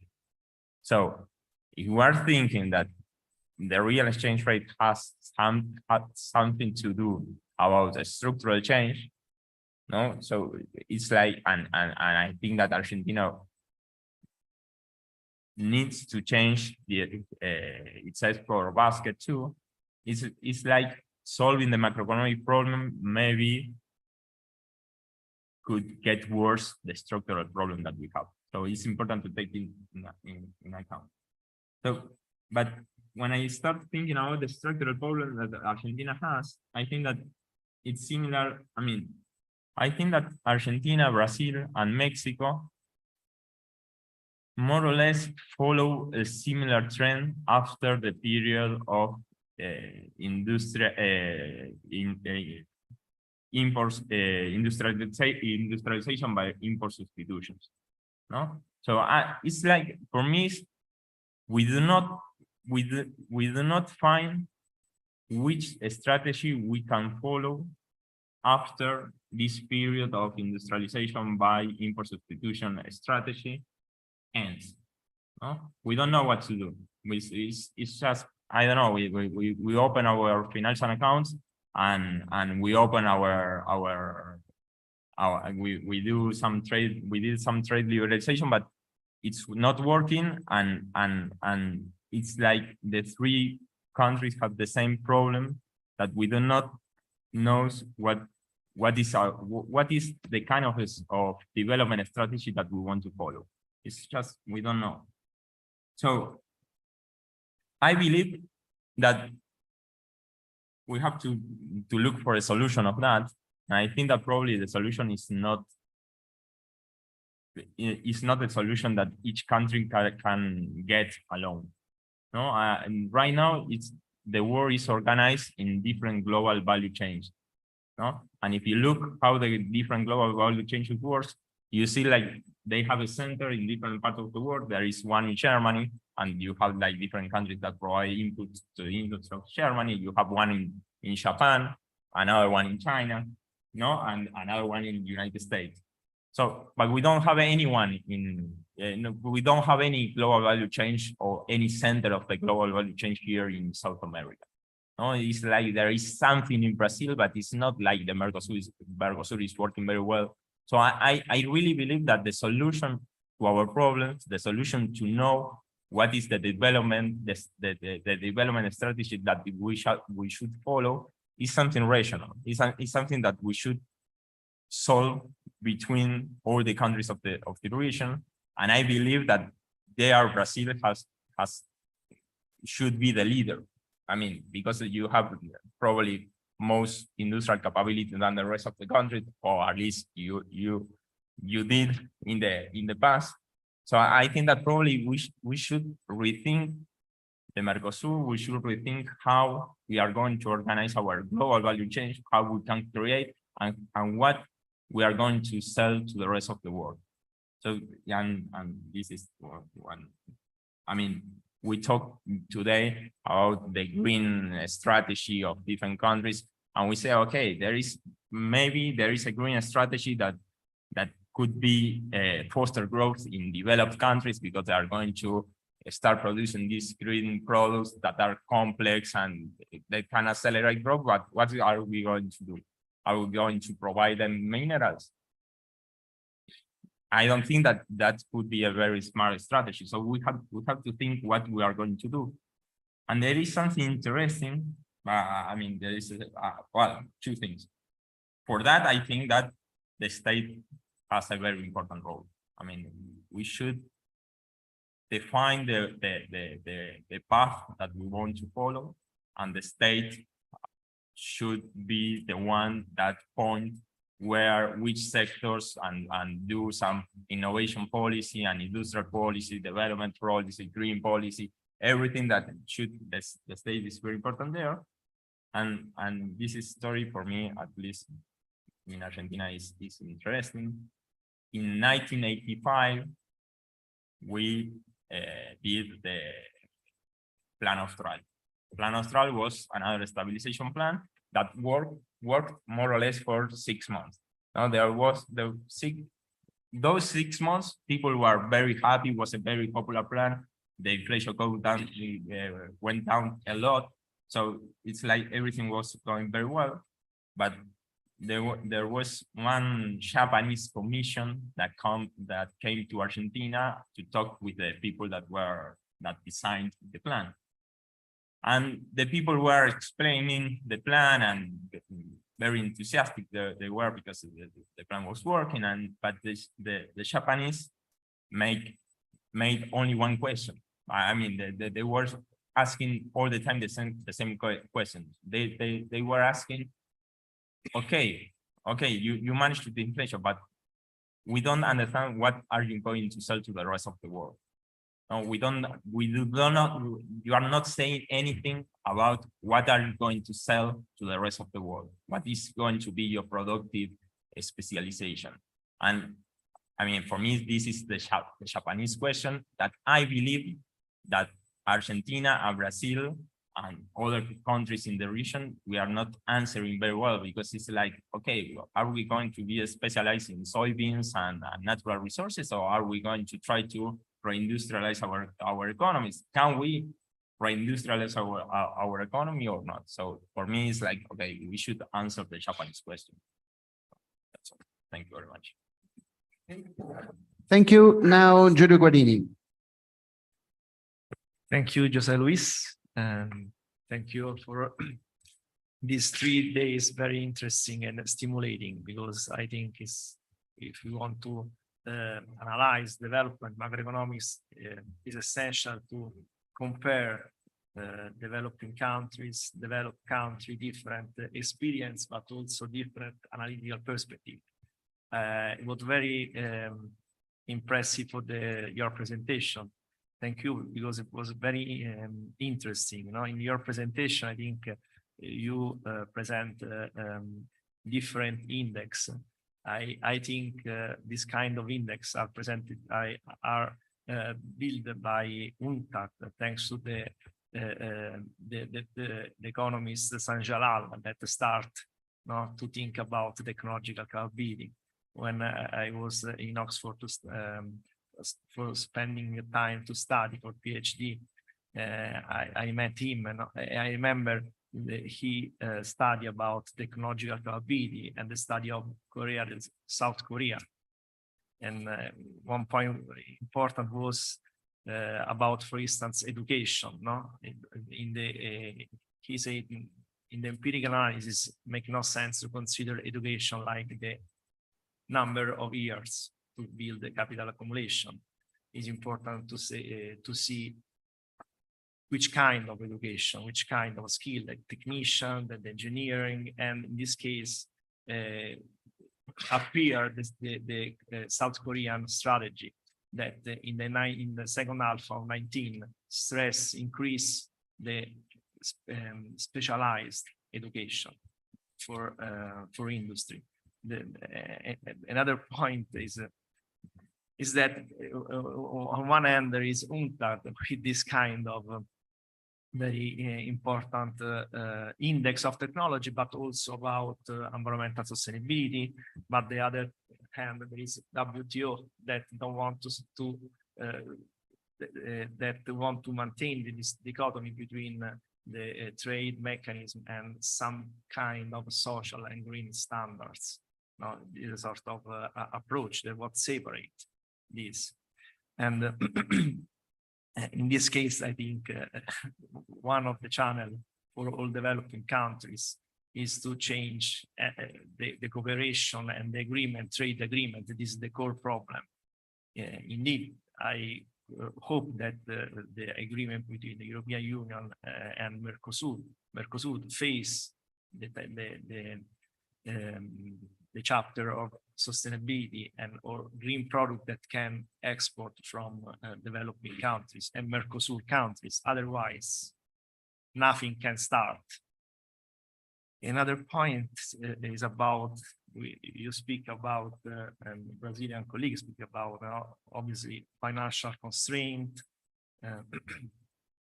fiscal constraint. I remember that I studied South Korea that decided to stop external finance, reduce external finance, reduce FDI to be able to have time to build a national industrial policy. And this is another, that obviously one strategy is obviously relax this kind of constraint. But for another point could be the room to say, to maximize the goals given this kind of constraint.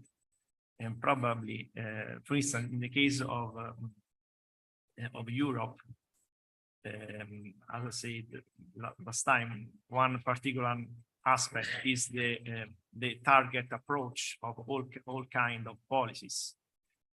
We have obviously fiscal target, financial target, but if you know the history of these numbers, like 2% for inflation target, 60% for debt ratio, debt GDP, or 3% for deficit GDP. The history is that in one point in the time, about 80 years, French government with other decide that these are the parameters. Why? Nobody knows, but also the person that decide this kind. Then in the case of targets, the main benefit of target is that are targets. No, this is the essential, that target can generate accountability and transparency. This is the main idea.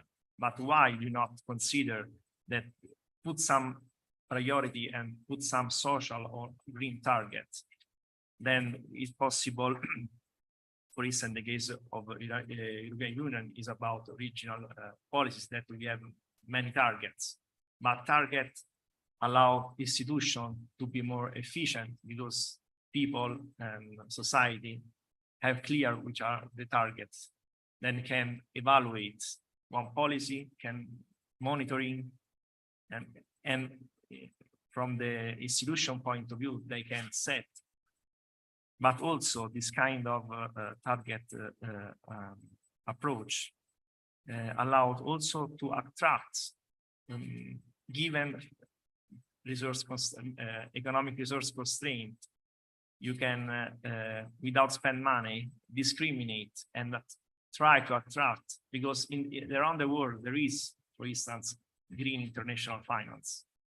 And there are important agencies also linked to the funds, financial funds, that evaluate countries about for instance, green targets. That why say that, okay, these are the constraints. Long term is to reduce this constraint, but in the short term, why you not invest in one target to attract international green finance? And the other point could be there is fiscal constraint, but public debt could be, in some cases, could be could be developed some kind of green bonds. This is another proposal for Europe. Okay, you don't want not insert. We don't, sorry, eliminate green investment to calculate public debt, but why we can propose to the market green public bond. In this case, we can attract, probably we can reduce a little interest rate because people want this kind of target. At the same time, you can link people or economic agents for the same target. And all of this kind of medium-term strategy, obviously, generate important institutional innovations, because given the same level of employment, given the same level of public resources, public employee have to change process and improve his competence, their competence to set a strategy. Now, this is fundamental. In the case of the Italian plan about resilience, because of in this moment, we have a huge quantity amount of resources, more than in after the Second World War for Marshall Plan, okay? And now the debate, we are some target in the debate, how we can achieve this target. We have money, but now the target approach, the mechanism is that without project, you don't receive money, that you have able to set a project. This is for regions, municipality, for level of institutions. That means there is a road for innovation, institutional innovation. We say now in institutional innovation. In this sense, they are important for demand growth regime and productivity growth regime. Another point would be the role of university. I don't know in Brazil if the university have some role in terms, not in terms of, obviously not in terms of society, but in terms of economic system. For instance, in Italy, but other also in Europe, university can have a role in terms of knowledge transfer to enterprises. We know that firms try difficult to combat for ecological sustainability. Then they need a sort of alliance between university and enterprise. And there are some mechanisms that can stimulate the university to generate some network with the enterprise. This is the case in Europe. Now we have the specific in Italy, for instance, an example. We are research. We are the university has evaluated for 3 kind of chapters. One is research, teaching. Third is the third mission, means what university does for the economy and for society. And one aspect are all kind of spin-off between university and enterprises. In this sense, means given the same level of resource institution, saving public resource institution can help economic system and orient for ecological transition. Another point is, I don't know nothing about here digital transition, digital transformation, but it's another point, interesting point, because okay, digital transition is very complicated, but in some cases can generate important economy of scale, and can, because it's very diffuse in all kind of sectors. And the last point is similar to the beginning, in the sense that given constraints, one very global constraint is the global value change. Is the probably the main global constraint.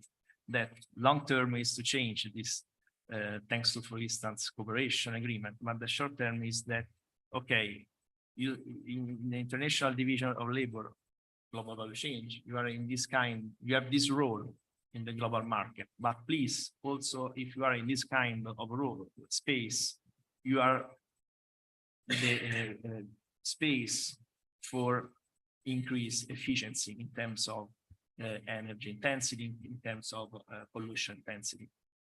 We then not only change the share, but also in brown sector, there could be gains of environmental efficiency, and they should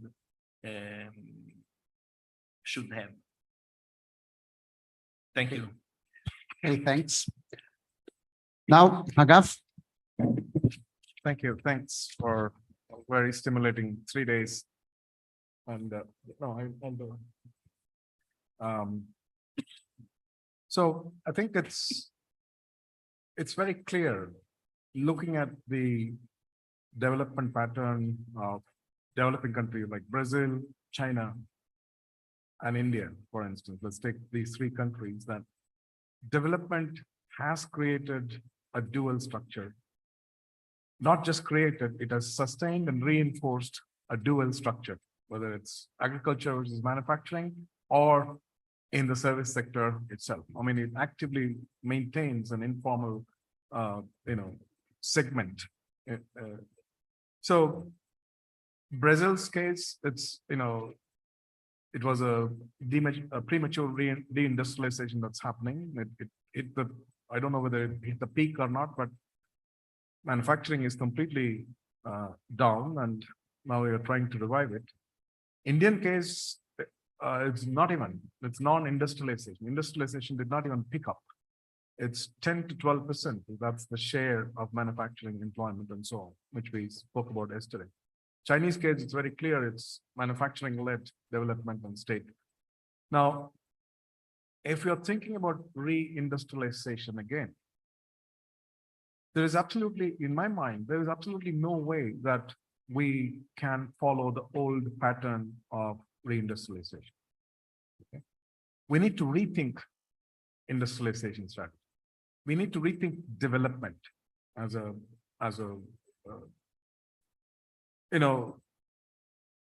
we need to rethink in the sense industrialization has to be socially embedded, and it has to help buttress the social reproduction of labor and ecology. This is absolutely necessary. Otherwise, we will be doing the same old or crossing the same river over and over, as Heraclitus talked about. So rethinking development, I'll give you one example, only one example. One way I think in my mind is macroeconomics or economics per se, whether it's right or left, whether neoclassical or heterodox. We don't have women. We don't have gender. The simple question that I would ask is, Claudio presented the demand regimes, right? Profit-led and wage-led demand regimes. The question that I would like to ask is, what is the gender outcomes or gender equality outcomes that underpin profit-led and wage-led demand regimes? Do we have an answer? We don't even have the theoretical way to think about these things. Comparative exchange rate. We have seen in Southeast Asian cases, comparative exchange rate creates gender inequality. We know that for sure from our own experiences, but we don't think beyond the confines of whether it's neoclassical or heterodox. We just stay inside. Keynes' whole thing was we need to be able to escape our habitual modes of thought. I mean, we are stuck in this habitual modes of thought. We need to rethink. So I'll give you one example of integrating gender in macroeconomics that will actually connect with the demand regimes, what underpins the demand regimes. This is looking at unpaid care work of women. This is a theoretical work, but I'm also looking at the time use data in India, which actually reproduces some of the anticipations of this model. I'm not going to go through the entire thing, but I just want to share a few slides that, just a few slides And you will see why I'm saying that it is necessary that this one.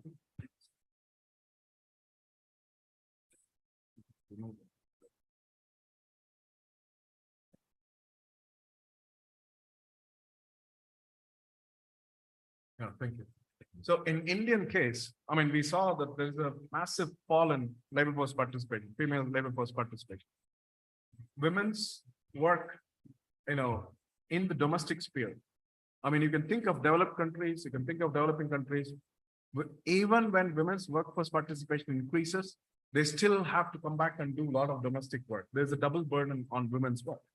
And the non-recognition of unpaid care work, not just childcare, elderly care, but also care in the society in general. All this is important from a labor productivity point of view and the human capital point of view. Human capital, the deep determinants of human capital and labor productivity is the social reproduction of labor. Ultimately, you need to reproduce labor.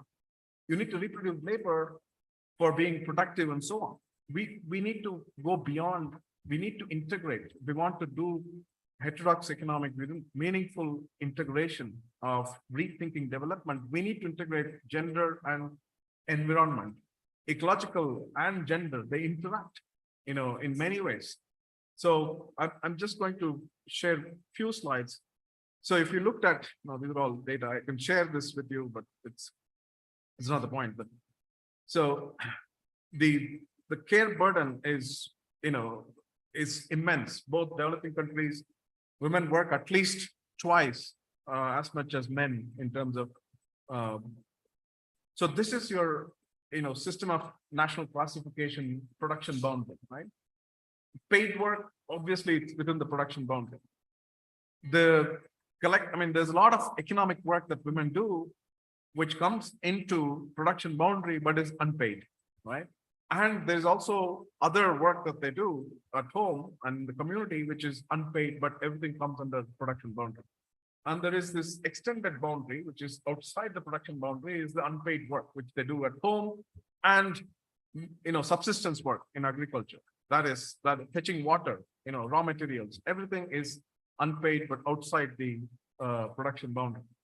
Now, if you take the, SNA classification, System of National Accounts classification, and if you looked at Indian case, for instance, Indian time use data, I'm not sure whether Brazilian time use data is there, and you actually figure out all the nature of, the work that you have, all the categories of unpaid work that you do, maintenance of kitchen, work in the household, taking care of children, reading poetry, reading lessons for children. And so all these are unpaid work, which stays outside. Okay.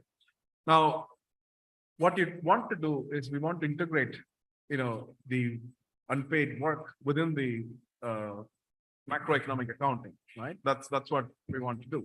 So these are different photographs of how women double work. They care for children at the same time they're working in the office or they're working in agriculture. So this is the double burden that I'm talking about, which is, well, we don't have it in GDP in any way, but it is so the question that I'm asking is, if we talk about demand regimes and comparative exchange rate and the macroeconomic stability, what is the gender regime that underpins all this? Ultimately, the adjustment, you may say it's a real wage is adjusting, but ultimately, what is adjusting is at the household level. If women has to work, if real wages fall, women work in more time in the market and more time in the house to maintain, their sleep time reduces, the rest taking time reduces. So ultimately the burden of adjustment, not in the real wage, in the time that they spend on social reproduction of labor, day-to-day reproduction of labor, as well as social reproduction of labor. And we need to capture this. We need to integrate that within our, model, whether it's neoclassical or now I'm using the traditional. So if this is your total labor, I'm just quickly, I'm not going to do any fancy stuff. I just want to show you this. This is the time use, 24 hours, total time. So look at females work, 24 hours, market work, household work. That's it. Household work is unpaid, market work is paid. Okay. Now, even if you think of a simple relationship between, it's always a problem. If you think of a simple trade-off, right, between household work and market work. So each line, the straight line is they can substitute, household work and market work very nicely, right? Whereas the steeper lines, the curves, they show that they cannot substitute that. They cannot, if they work in market, that's it. They cannot do household work, right? So these are various possibilities of trade-off between household work. And if you take this into account and think about your profit share and wage share and standard stuff that we do in Kaliskian macro models, what you get is this. In an economy, don't read the inside boxes. Think of economies where the care infrastructure is very good, high road, and the care infrastructure, childcare infrastructure is not good. That is the low road. Profit-led regime, yeah. Cooperation happens between workers and capitalists. When wages, even when wages fall, employment increases. That's cooperation. Otherwise, conflict happens when wages fall. So if you think of cooperation between workers and capitalists with very high care infrastructure in the economy, that means women can work. There is a social care infrastructure that takes care of, they can buy care in the market and they can spend more time. So this gives you egalitarian gender outcome, right? On the other hand, if wages fall, real wage fall, they can't pay market for care. So they have to work at home to, take care of children and take care of elderly and sick and so on. Even though they work, in the market, there is a time stress. So the gender outcome that underpins conflict between workers and capitalists, in this case, is time stress at home for women. On the other hand, in the low road, if there is no, care infrastructure, when the economy is booming, women face time stress, or in times of conflict, it can be very exploitative because on the one hand, they don't have money to pay for care infrastructure. On the other hand, there is no care infrastructure. So it becomes very exploitative. And it happens in other side also. If you think about the wage-led regime, that it's the same case. In the wage-led regime, you have the same possibilities. So what I'm trying to say is this, that we know that Baduri-Maglin model, from Baduri-Maglin model and so on, the limits to cooperation and conflict, we know, right? But if you actually integrated women's work in the standard Kaliskian model or standard post-Keynesian model, what you see is that the limits to cooperation between conflict, workers and capitalists, is underpinned by the ability of women to, take the time stress or time poverty. How much can they take the time poverty and time stress? That determines the limits of cooperation between capital and labor.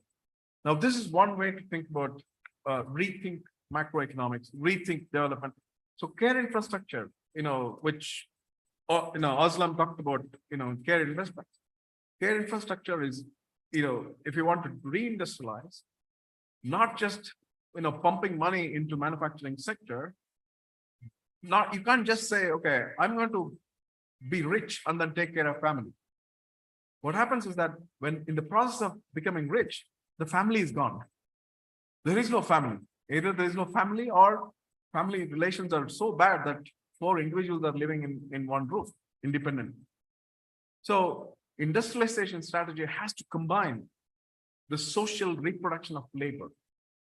Unless we do this, in order for we do these 2 things needed. Theoretically, we need to have some frameworks to develop policy models.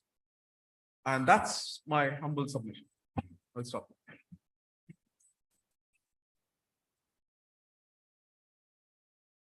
Well, people, it's 6:30. I think that's enough.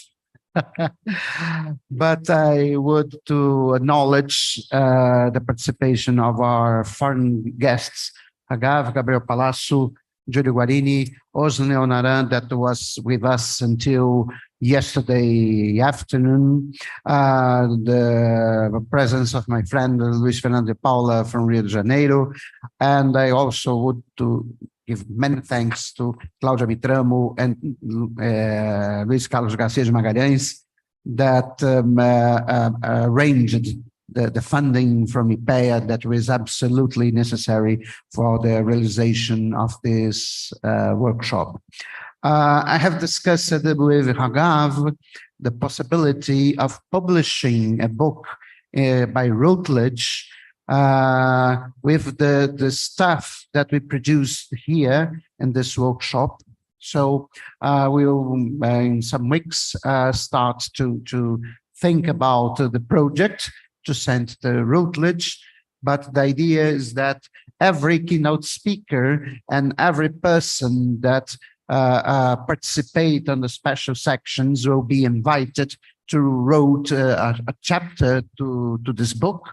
No, and in order that we can have permanent material about these 3 days that we are here discussing together, and also have very great moments like yesterday night in the Spanish restaurant. But well, many thanks to you. And for now, before Claire closes the workshop, I made a reserve for tonight at the Pizzeria Apulia on the South Wing, is on block 114. Okay, there is a reserve in my name in the University of Brasilia. I'm not supposed to pay to anyone or say that means Rashid, as we call this in Brazil, Rashid. That means anyone that wants pays it for its food, wine, and Cuban cigars, if you want. But well, everyone is here is invited to go to the Apulia as soon as we finished here. So many thanks to all of you. Many thanks to the people that was seeing this workshop from our broadcasting channels, mainly from the Federal Council of Economics. I also thanks again for our supporters, the Technological and Scientific Park of the University of Brasilia, the Institute of Applied Economic Research, IPEA, and also the Federal Council of Economics, the Regional Council of Economics of Federal District, the Regional Council of Economics of Goiás, and the National Council for Scientific and Technological Development. Said that, I declared officially closed the third workshop, international workshop of the Structuralist Development Macroeconomics Research Group, and I expect to see you, all of you, in 2024, when we'll have our fourth international workshop. Many thanks.